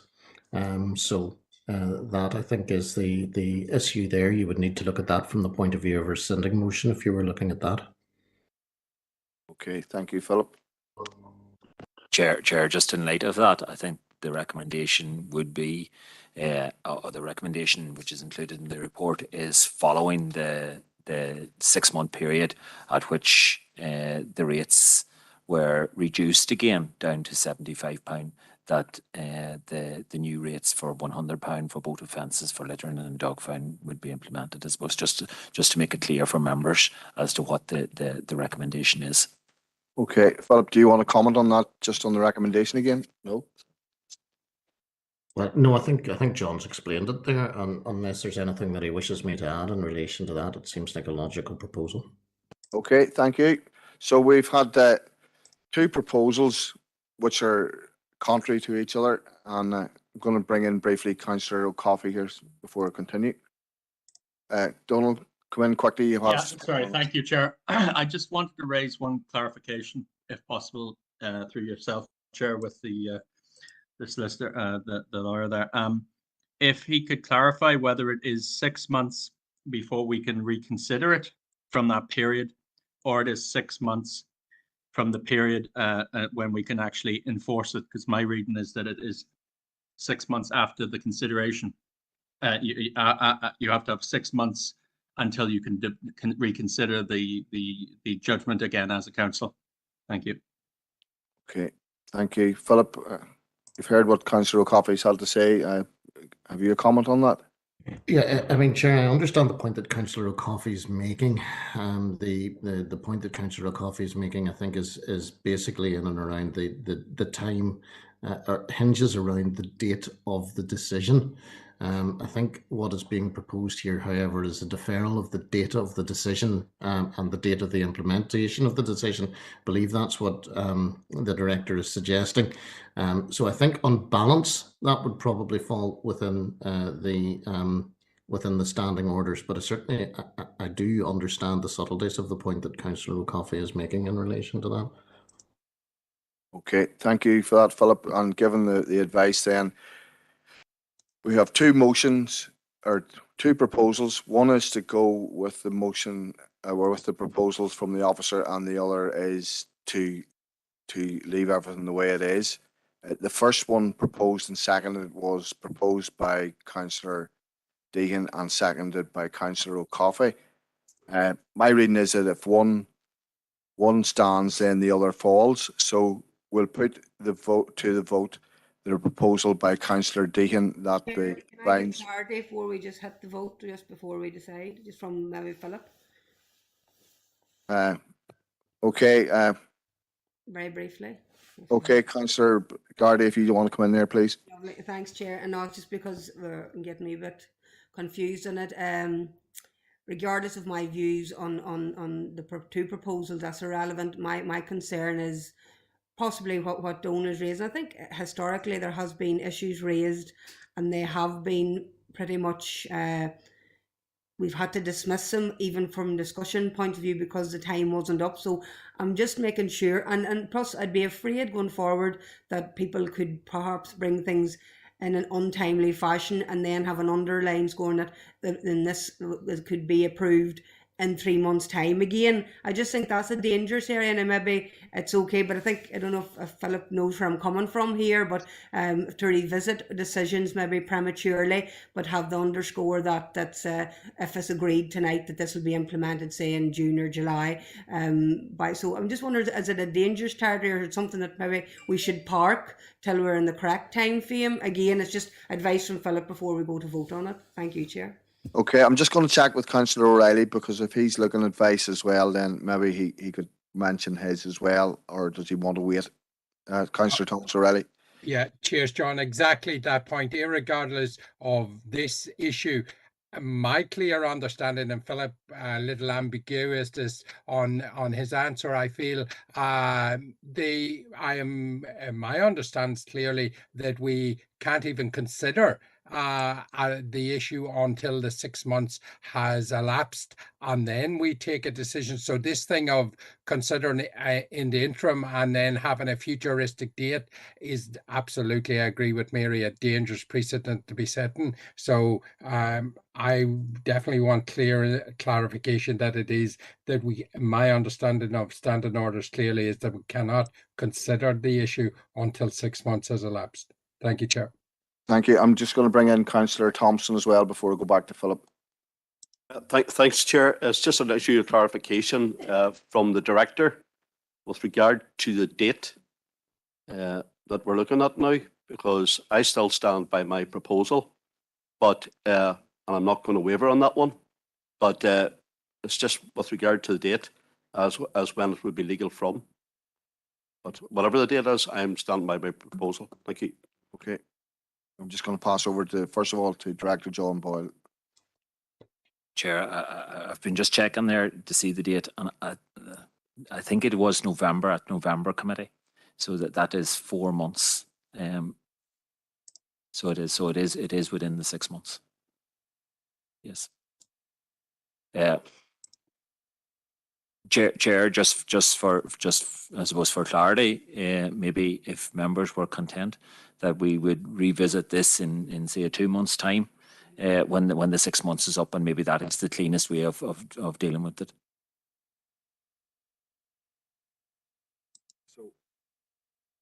So Councillor Evan in the chamber has proposed and seconded by Councillor Paul Robinson is that we park this and come back again in the new mandate, because will be another environmental services meeting. So we're going to park this matter and leave it till next month, and the officers will bring back a report about Councillor McElduff's proposal unless somebody wishes contrary to that. I'm not seeing any indication, so Councillor McElduff's proposal, seconded by Councillor Bell, is accepted. Chair, can we just agree that part 1 of the recommendation has been proposed by Councillor Deehan and seconded by Councillor O'Coffey? Okay, that's approves the draft revised Clean Neighbourhoods Enforcement Act. Is that acceptable, Councillor Deehan and Councillor O'Coffey? Yes, Chair. Thank you. Thank you, Josephine. Thank you, Donald. And anybody contrary? No, so that's accepted. So 8.1 is approved. Thank you. Next we go to item 6.4, which is the dog control service update, and obviously this is very topical today. Yes, Chair. Just an update in relation to activities on our dog control service. We had a successful prosecution in January for a German Shepherd dog attacked a person in our district and was found guilty of that, and a number of financial penalties were applied to the owner of the dog. The number of stray and unwanted dogs, and I know we discussed this at committee in December in the lead up to Christmas, but I think you will see there from table 1 the increase in the number of stray dogs and unwanted dogs that are being dealt with in comparison to the same period, the 1st of April 21 to 22 compared to the 1st of April 22 to 23, and you will see that there is an over 100% increase in the number of unwanted dogs being dealt with, and over a 33% increase in the number of stray dogs being dealt with. 2.2.3 of the report details the number of attacks and investigations that have taken place, and indeed the formal actions which have taken place as a result of that are included in Appendix 1 of the report. A number of campaigns have taken place in relation to responsible dog ownership, to licensing, to livestock worrying campaigns. And we talked in December about the issue about buying a puppy and buying a puppy for Christmas, and all of those sorts of issues. And again, in relation to dog fouling, it is about the information that we send out in relation to the campaign, and it is proposed that a dog fouling campaign will again take place over the coming months in relation to for social media postings, newspaper articles, promoting the Green Walker Scheme, the responsible dog ownership leaflets, working closely with our street cleansing colleagues in relation to tidy up and indeed information provision, so that we can actually apply fixed penalties to those people who continuously bring their dogs out and allow them to foul. And indeed the hotspot targeting of areas. Dog fouling, and I know we have discussed this at length in here in the chamber. It is a very difficult issue to police and very difficult issue in order to attach a dog fouling to a particular owner, because you must see the dog fouling in order to be able to bring a successful fixed penalty notice to that person. And we have also implemented stencils on walking paths, and those will be again implemented as we come into the springtime, especially about bin and bag it and all of those sorts of issues. So therefore, Chair, it's recommended that the Council notes the prosecution case outcomes and notes the dog control promotional campaigns. Thank you, Chair. Thank you, Gordon. And I guess I'll go to Councillor Matthew Bell in the chamber. Thank you, Chair. Firstly, as housekeeping, I'll quite happily propose the recommendations to note all the information there. I have a comment and a question to ask. So, as a comment, if on social media, and perhaps the rural councillors will be more familiar than me, with me with the amount of dogs attacking with sheep recently. My social media has been filled with pictures of hurt lambs and sheep, and it's distressing to look at, but I imagine it's more distressing if you're a farmer as well. I appreciate that stray dogs and dogs non-leashes are hard to deal with, but I do think in the next mandate we will have to start looking at other approaches other than awareness campaigns, although they are important, of how to deal with dogs attacking sheep, because it's an issue that I became very aware of. I suspect that's because we're in the midst of lambing season. As a question for Director John Hughes, Chair, if you allow me, just a wee update. I had been in touch regarding a possible a dog filing bin in Pinewood Avenue in Omagh, and I was just wondering if there's any update or progress, or am I going to get it? Thank you, Chair. Thank you.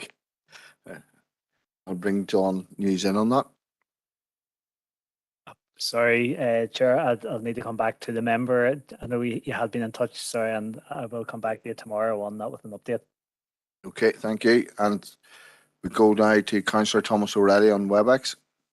Thank you very much, Chair. I'm happy to second the recommendations here, or the report. A couple of things, I suppose, Chair.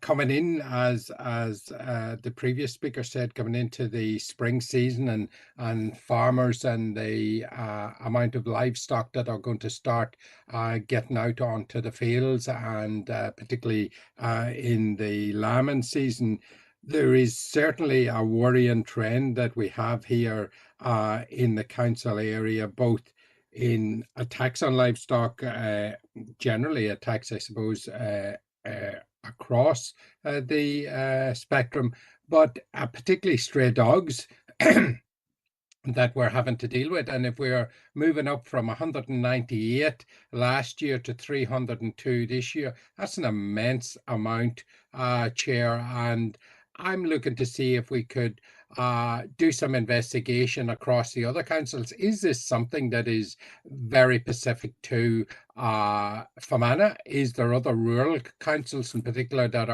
are experiencing the same? Is there anything, because at this rate of going, it is going to be quite a considerable cost to the council in the time ahead to be able to deal with all of these, and I'm not sure that I haven't heard that we have a winning plan in place to be able to do anything about it. So just wondering what we are going to do.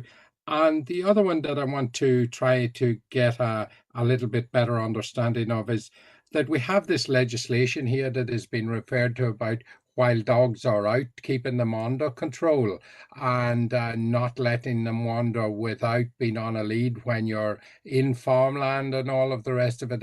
I'm just wondering how widespread that exact information is to people and how well we're publicizing all of that and if we need to do more.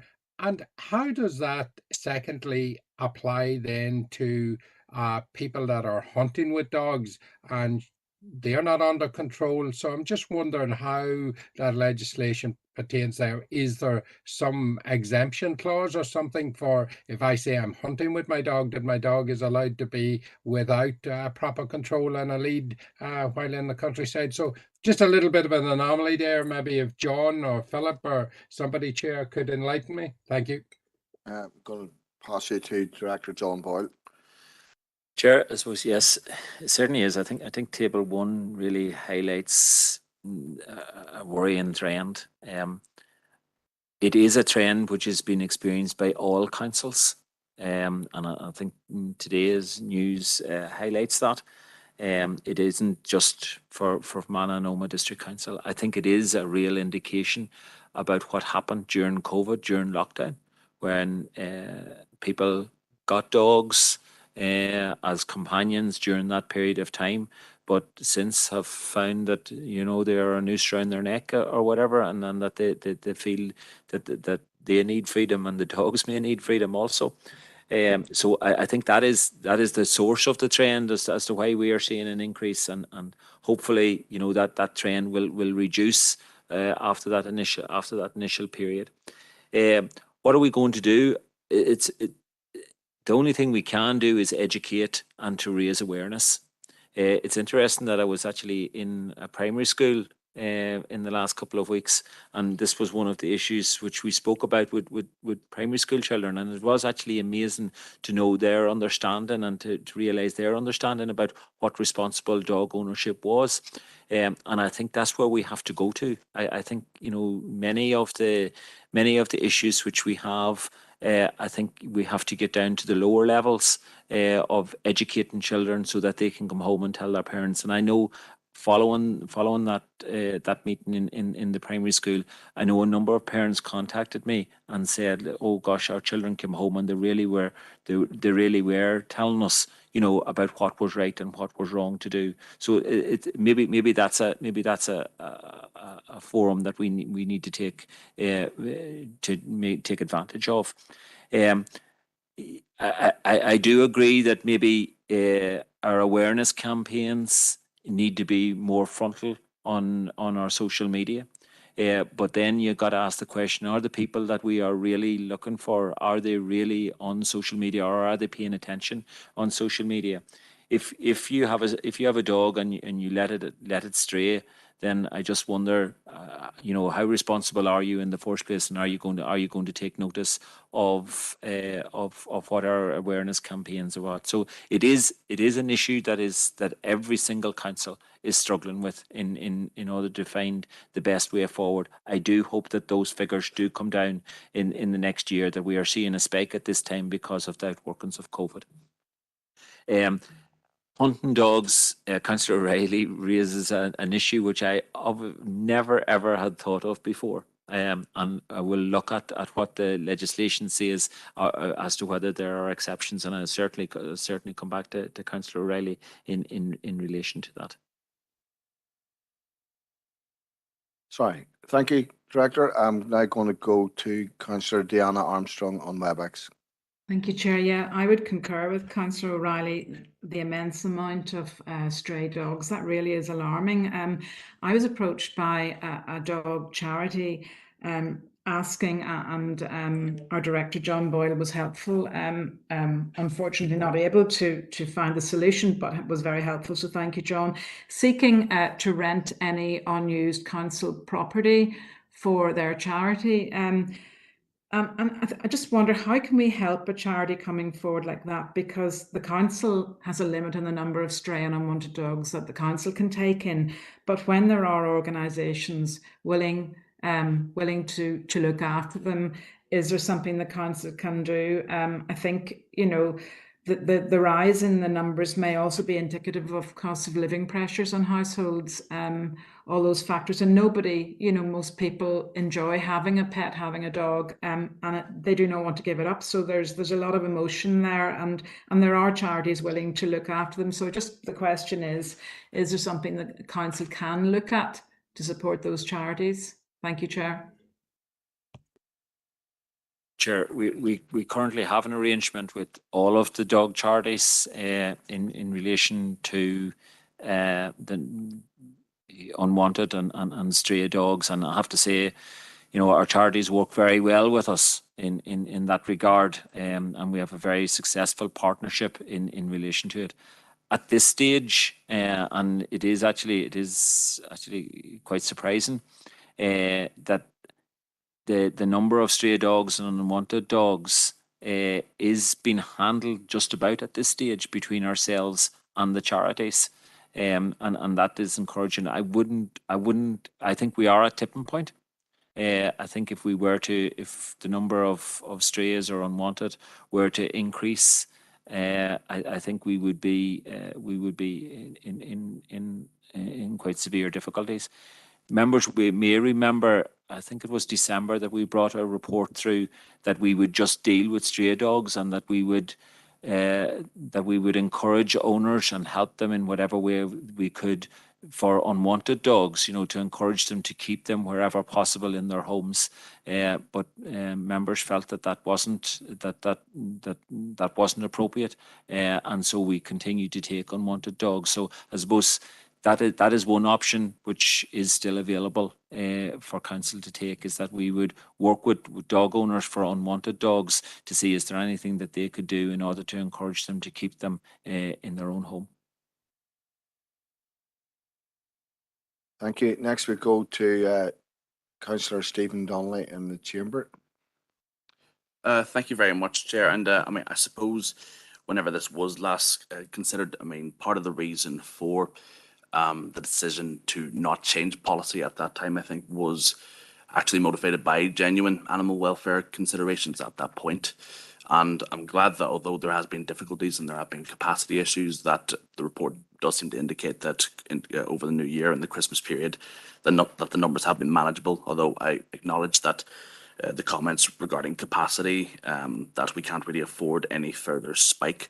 And so I would agree that this is an issue we're going to have to look at in terms of alternative options, in terms of how we get to a sustainable pathway. This is slightly tangential, but just given that it comes up under 2.7, just in relation to stencils and signage, I would just briefly want to raise one issue. I was recently visiting the Slaughing Glen area, and it struck me very clearly as I was walking through it. It's a very popular walking spot where people would bring their dogs, that the vast majority of the signage around there is actually damaged and has been discarded. Some of it may be in relation to dog control, some of it may be old COVID signage, some of it may be local cultural signage, but it's just something that was very noticeable, and indeed broken fencing that would pose a risk to walkers and to the dogs themselves. So I would just ask at this juncture if possibly the officers could just investigate those particular issues at Slaughing Glen. Thank you. I'm going to bring in Director John News on that one there. Thank you, Chair, and thank the member for the feedback by Slaughing Glen. Certainly I'll pass it on to our estate team tomorrow. Okay, next we go to Councillor Donald O'Coffey on WebEx. Yeah, thanks, Chair. Yeah, it is very concerning, these statistics in Table 1. I would agree with you know, what's been said there, that this not only reflects the COVID period, but also the scale of the cost of living crisis. And I would certainly agree that, you know, a lot of these dogs have obviously came from homes where they were loved, and then the reality is that those families had to make a very tough decision in some way to let go of him. And to me, you know, that's a tough decision. There may be children and all, you think about it. So I do think we do have a responsibility in terms of animal welfare. I think we made the right decision in December, which was to not remove this service for people with unwanted dogs. I was speaking to someone who worked in a veterinary facility, and they were certainly of the mind that that service should not go, because what they said, and they already remarked, and some people who probably were not aware of what the council offers, you know, the sort of decisions that they make is quite genuinely horrific in some regards. And this sort of thing is a definite reflection of the degree of crisis that is in many households. And you know, someone has said to me, there's an element of social disintegration around us at this time in some areas, in some places, and this is a reflection of it. Another reflection is the sheer drop, which is quite unusual, even in terms of the cost associated with this council around waste collection, because the volume of waste being generated is massively down, and that itself reflects on you know, a drop in consumption in households. So, you know, these are sort of the unavoidable telltale signs of a real crisis that's out there. And I think the one thing I thought was very positive in this report was the report of what we did decide in December, which was to try and run a campaign to discourage or encourage responsible dog ownership, and around the Christmas period. I think that was very useful. But I would only hope that perhaps we have got over the worst of this, because I would imagine that mostly it would be the worst case scenarios that have come to this point, and therefore that maybe there aren't that many dogs that can come forward. But maybe I'll be proven wrong, but I would hope maybe that things will improve slightly in terms of the volume going forward. So well done to those in the council who've worked on this. They're doing an invaluable role, and I think the animal welfare aspect is something that we can be proud of as a council. Thank you.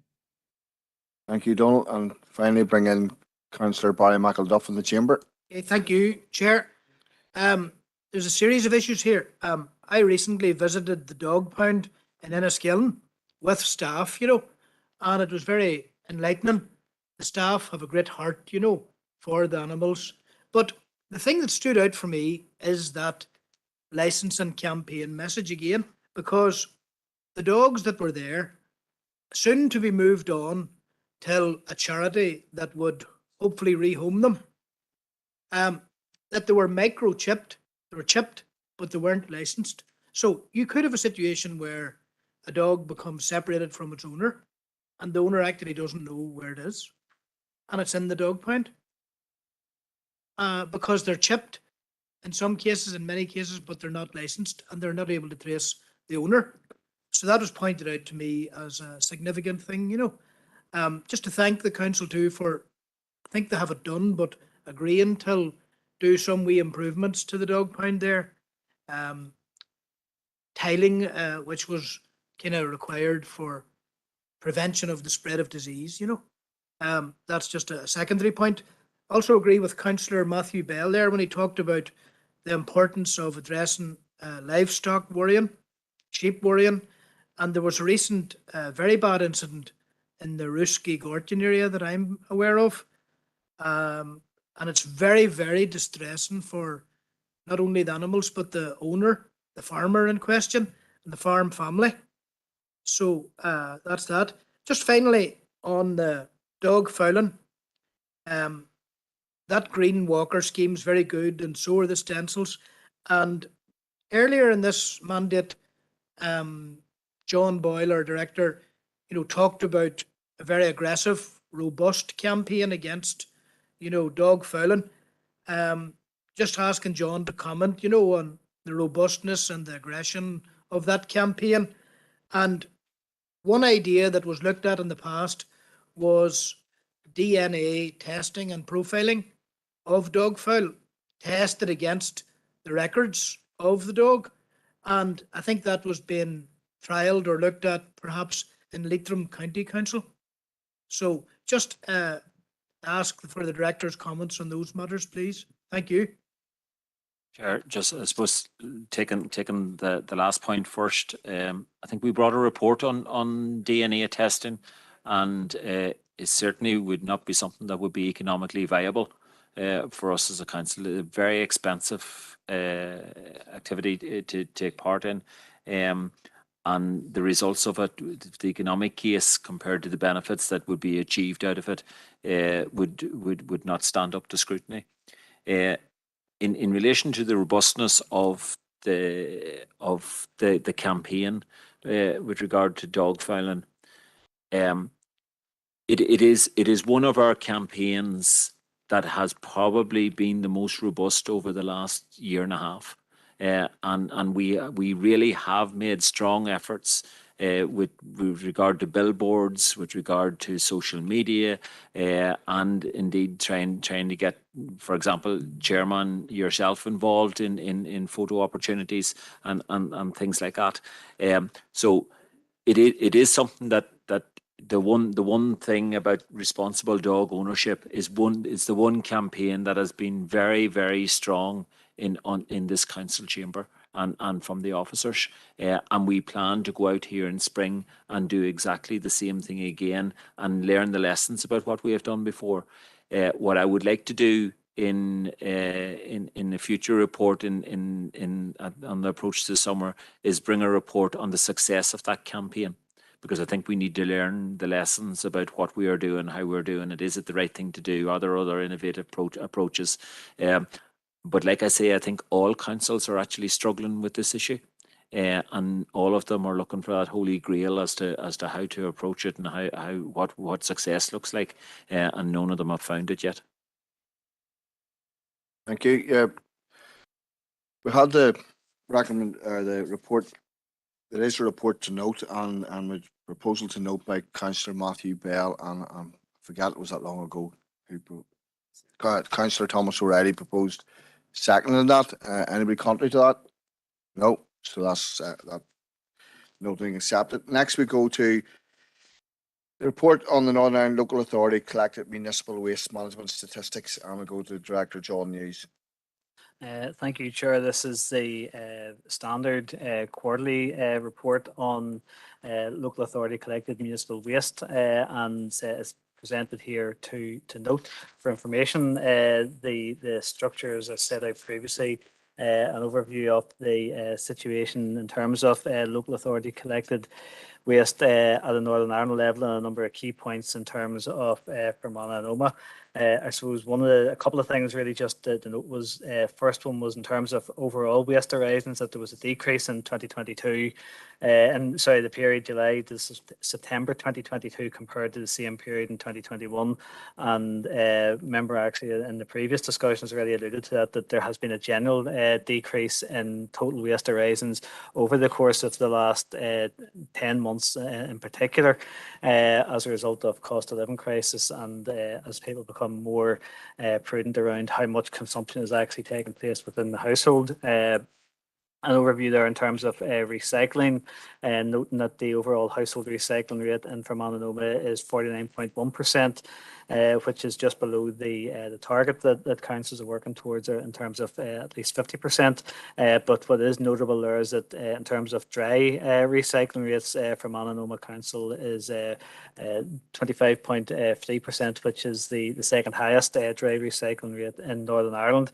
There's some additional commentary then in terms of energy recovery and landfill, and I suppose it is just worth noting, I know this is something that we've talked about in previous meetings, that there is a direct relationship between the quantities that go to landfill and the quantities that go into energy recovery, an inverse relationship, I should say, and that's then also reflected in the volume of biodegradable waste that DAERA NIE report in the same statistics set, that because the the estimate for biodegradable waste is an algorithm essentially of the amount of waste that goes into landfill. The more that goes into landfill, the higher percentage of tonnage that will be ascribed to a council, and that's reflected in 2.2.6 in terms of Derry, Strabane, Ards and North Down, and ourselves being the councils with the highest percentage of biodegradable waste going into our landfill. That's something that certainly this council would expect to see a step change in 2024 when Dramee landfill closes, and indeed when we've looked at neighbouring councils, Mid-Ulster being one, that when their landfill at Tullyvar closed back in 2018, they would have been operating at similar percentage tonnages going to landfill as ourselves previously, and now they're one of the best performing councils in terms of biodegradable waste going to landfill. So I would expect to see similar performance improvements ourselves within 12 months when Dramee closes. So reports presented for information and some additional appendices presented for members in terms of the Q2 2022-23 report, the infographic for the same period, and a hyperlink to the full report on the DAERA website. Okay, thank you, John. Not seeing anybody indicating to speak. I'm looking for somebody to propose to note. Councillor Matthew Bell, somebody to second that. Councillor Tommy McGuire. Okay, that's that matter. Next we go on to building control, and again, this is the quarterly update or monthly update. And we go to Director John Boyle.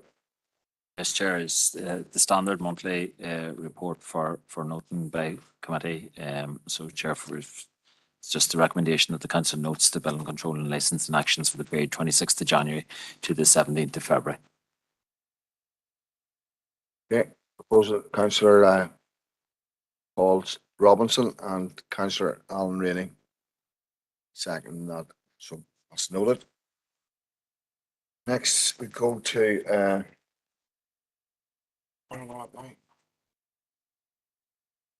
animal welfare update. Again, that's Director John Boyle. Yes, Chair. The report is attached at Appendix 1, the Animal Welfare Report for the period for the year 2021, which is produced by the Department of Agriculture, Environment and Rural Affairs. Members may really question the year 2021 in that we're almost at the end of 2023. But this report has just recently been produced, and it is an annual report which is provided for members' attention. Just in relation to the activity, or maybe first of all, just the role of Fermanagh and Omagh District Council. We are the lead council in the whole of Northern Ireland for Animal Welfare of Animals Act, but we also act as regional lead for the region itself, which encompasses the western region, which includes Derry City and Strabane District Council and Mid-Ulster Council. In relation to our own statistics, and again, I suppose maybe an indication just about our previous conversation with regard to unwanted and stray dogs, the number of animal welfare calls in FODC area have increased as COVID restrictions eased again, with 621 calls in our district, up from 506 in 2021. And there were quite a substantial number of cases which required inspection visits and action from animal welfare officers. The number of improvement notices served increased to 14 from 5 in 2021. And the number of calls increased also to 119 calls from 151 which were experienced in 2020-21. So again, I suppose in relation to all of these dog statistics, we are seeing an increase in the number of effectively non-compliance issues. The report is a composite report for DAERA, local councils and the PSNI, and details activity over the past 10 years, the number of calls that were received and so on and so forth in relation, which are included in 2.3.3 of the report. So therefore, Chair, it's recommended that the Council notes the report of the Animal Welfare Service and the Animal Welfare Report of 2021 and notes the animal welfare budget constraints, which have been, we effectively due to, and we did get an increase in budget from DAERA in relation to animal welfare, but that still is insufficient to manage the service for the remainder of the year. And we actually have really restricted the number of activities that we can carry out in relation to animal welfare because of budgetary constraints. Okay, that's disappointing to hear that they aren't providing the funding. I was engaging with the service earlier on in the year, and I think they went above and beyond to resolve what could have been a potentially difficult situation, and I must pass that on that the staff, the service that they provide is of the highest standard, and the amount of updates, they kept me updated the whole time as to what they're doing. So I'd like to pass that on, Director. Councillor Barry McElduff, you're indicating. Would support you in your comments. It's a good thing. It's a thing of status that the council is the lead council in the region. And I think Clement Kennedy has a leading role, isn't that right, in our team? And is there scope here, taking John's advice? Safe to say, John, when you address the top table at the Environmental Services meeting, taking John's advice, I think it's you, John Boyle. There's a projection there, it says in 3.3, of being over budget in the financial year ending in March 23. Is that like this month? Right. What's the story with regard to 2023, 2024 financial year? And is there a case to be made here for strongly lobbying? For example, Katrina Godfrey in the here and now, the permanent secretary within DAERA, to increase the budget. Can we make a strong case around need? Thank you, Chair. Thank you, Barry. Yes. Chair, just to inform members, I have written to DAERA in relation to the budgetary constraints which we are experiencing in this current financial year, and pointing out the difficulties that is leading to. There is no doubt that at a regional level between Derry City and Strabane and Mid-Ulster Council and ourselves, that we are going to have to put additional monies into it ourselves from our own financial resources. And in that letter to the department, I have also highlighted that the budget needs to be reviewed for the 23-24 year. I think that would be probably, if members were to recommend, I think it would be probably a lot stronger if it were to come from members themselves. Well then, I'm taking it that's a proposal from you, Councillor McElduff, and I'm seeing. Well, Anthony Feely had indicated to come in, but I have plenty of people over here indicating to second it. But I'm going to, Anthony, you had your hand up there, so I'm going to let you come in first. Thanks, Chair, for that, and well done to John and the staff for doing so well on this on our council. And like yourself, John, disappointed with DAERA with the financial help. Yeah, I was coming in to second Barry's proposal and proposing it and open. Okay, and so that's proposing to note Barry and the proposal to. And is there any contrary to that? I'm not expecting any. No, so that's passed on Barry's proposal that this council writes to DAERA seeking more funding for this valuable service. Thank you. Next. That's the end of that. So we have correspondence. So there's correspondence at 9.1, and that's from Ards Borough Council, and that's to note. Or do you want to read that one out? No. No. It's there. Anybody that wants to read it can read it. I'm looking at a proposal to note Councillor Paul Robinson and Councillor Tommy Maguire. So that's that one. We've covered road markings, we've covered resurfacing, we've covered grit pile. We're doing well here. Okay, so now we're going to go through the minutes of the. Oh, sorry, yes, AOB. I've only one indication of AOB, and that's Councillor Matthew Bell, and I'm relying this in. Given that we are about to, I'm going to try and get the word in this out, our politically sensitive area, and I think this needs to be brought forward tonight. So, Matthew, if you go ahead. Sorry, I'll let you up. Thank you, Chair. And yes, I do appreciate this is a little bit cheeky, but I think the financial year ends as we enter our Purda period. So I do think it's right to raise it now. This council has been on a very strong record voicing concerns and opposition to the recent education authority cuts that have been announced a few times.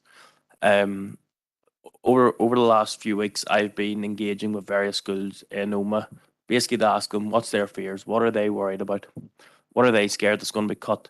And I was speaking to one school today, and the principal in that school is, and he said 99% sure, he's informed me, is a very good source within the Education Authority, that there are plans coming into the financial year to drastically reduce the quality of the school meals offered in the canteens.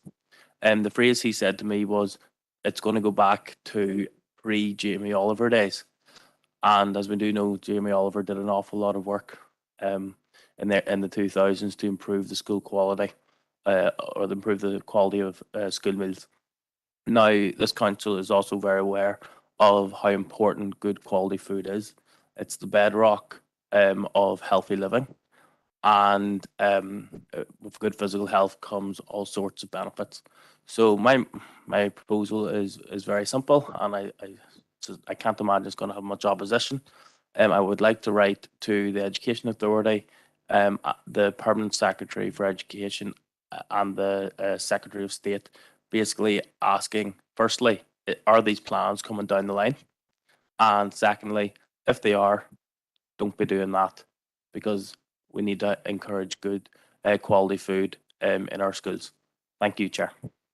Thank you, Matthew, and that's quite timely. I'm going to bring in Director John News. We noted correspondence last night from the EEA to the Chief Executive, and John has just highlighted something to me, and he's going to bring it to our attention.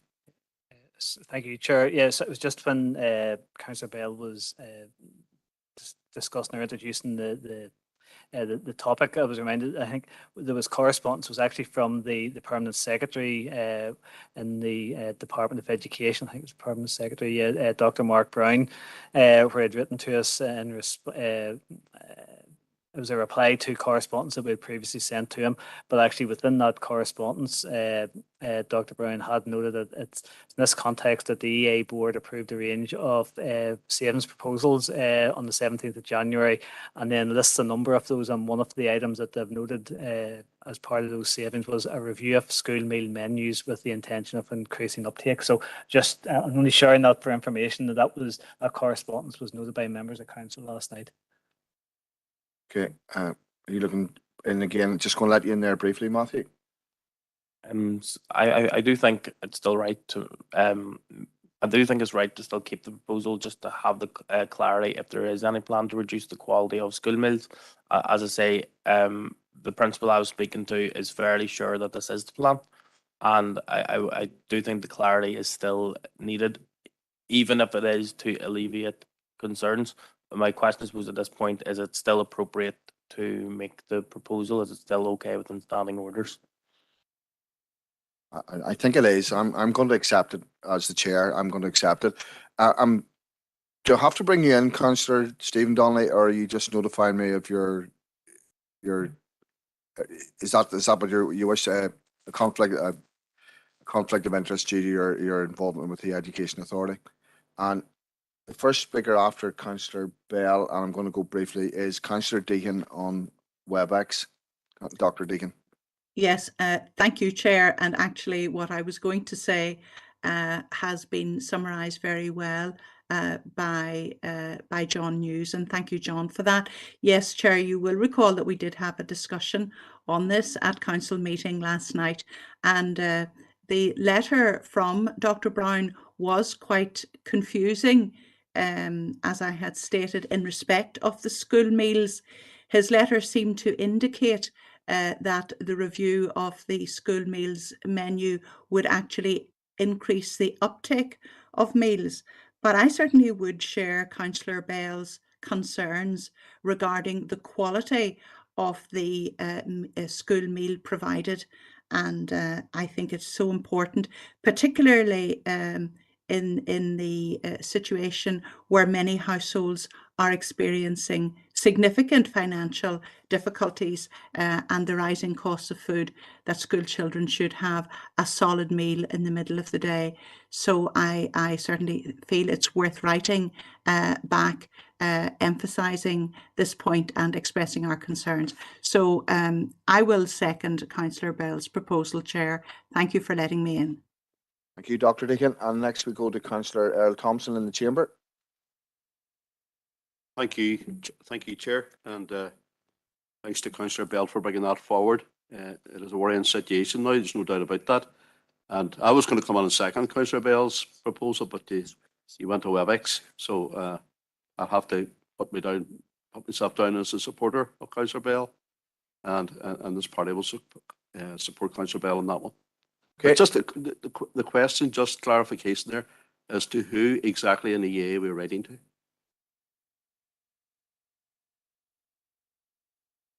The permanent secretary, I'm assuming. That's the department. Is it the chair of EA West? It's the chief executive of the EA we're going to write to. Is that acceptable, Councillor Bell? Yeah. Okay, thanks for the clarification. Okay, thank you. And we've Councillor Donald O'Coffey on WebEx. Yeah, thanks, Chair. I won't spend long because I was going to raise the same point as has been referenced both by the director and Councillor Deehan there, that this was in the correspondence yesterday. The one thing I would say is the dishonest nature of the correspondence. It was quite apparent yesterday. I would go further than saying it's confusing. I think it's quite dishonest. They're basically, it actually says one line before is that a savings proposals have been approved. Savings proposals, i.e. cuts. And then the way it's explained is a review of school meal menus with the intention of increasing uptake. Now, somehow they're going to achieve the square of the circle of increasing uptake of free school meals or school meals generally by reducing expenditure on school meals. So that, I think, is what we should, if I would like, just if Councillor Bell wants to incorporate that, I think we should highlight the dishonesty of what is said there, because the reality is that everyone will understand that you can't increase the quality of meals by cutting on the expenses of them. It's not right and it's not proper. Thank you, Chair. I'm just going to bring in Councillor Bell there briefly. Yeah, is the amended proposal there simply to highlight the dishonesty? Because I'll be frank, I don't see the need for it, and I don't see the need to attack anybody that we want to work with and have a working relationship with. But if there's anything else other than a snide remark that he wants added, I'm open ears. Okay, thank you, Councillor Bell. We go to Councillor Bernice Swift. Yeah, Guramagat, Kirlik, and fair play to Matthew for going around and asking the principals and teachers in his area the difficulties and the cuts and the crisis indeed to education and the school meals particularly you're talking about. I did assist teachers who were going on strike there last month, and I was one of the people too who was supporting their fair pay in education. And listening to the teachers, we know exactly the crisis they face. And I think another councillor had raised it during the last month's meeting about them even having to fundraise for the basics of resources, photocopiers and even whiteboards and things like that, that I think is ridiculous. And it is good to listen and to hear and to at least give the assurance that we in our local authority are speaking up for them. Because indeed we know that the education and to support the fair pay in education is mandatory and tantamount to the education of the future of our children. So well done, Matthew, and I support what you're doing there. Thank you, Bernice. And finally, we go to Councillor Anne-Marie Donnelly again on WebEx. Thanks, Chair. And I just wanted to come in and say, yes, I'm fully supportive of where Matthew is coming from in relation to this, but I just want to clarify really the kind of question we're asking. I think it's really important to be clear that we want to seek clarity in what their proposals are and seek assurances that the quality of the food would remain be very succinct and direct what it is we're looking for, because it's so important that the food being provided to our children at schools is of a very high standard. But it could be a simple thing that at the moment children are provided with dinner and a dessert each day. It could be that they're proposing to take away, not provide the dessert and provide healthy fruit, yogurt. You know what I mean? That could be what they're looking at. I'm hoping, but seeking that clarity. Yeah, are you agreeable to that, Matthew? Sorry. Just to make clear, I am proposing to write to ask, is there any plans to reduce the quality or quantity of school meals provided in canteens? And if there is plans to do so, to lobby against it and voice opposition towards it. Thank you, Chair. Okay, thank you. So you've heard Matthew's proposal and seconded by Councillor Deegan. Anybody contrary to that? No, not seeing any indications, so that's passed. So, okay. So now I'm looking at a proposer to take us into committee. Councillor Earl Thompson and Councillor Paul Robinson. You've moved seats.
if once the IT gives me the signal, I'm going to hand over. Yes, they were ready to go. I'm going to hand over to Director John Hughes to summarise the business carried out during confidential. Thank you, Chair. While in confidential business, members considered the minutes of the confidential meeting on the 8th of February 2023 for any matters arising, and there were none. They also considered an item on the placement of an insurance programme for the council and approved the recommendations as set out within the report for the year 2023-2024. And members also considered and approved an estates matters in relation to lands at St Patrick's Park, Omagh. Okay, thank you. Can I propose to adopt? Councillor Paul Robinson, Councillor Roy Crawford. Thank you very much. Ladies and gentlemen, thank you very much. This is the last meeting of the Environmental Services for this mandate. I've enjoyed my spell as chair of the committee. It's been some hot and heavy nights and some nights not so bad. So at 5 to 10, we're quite happy to let this meeting close.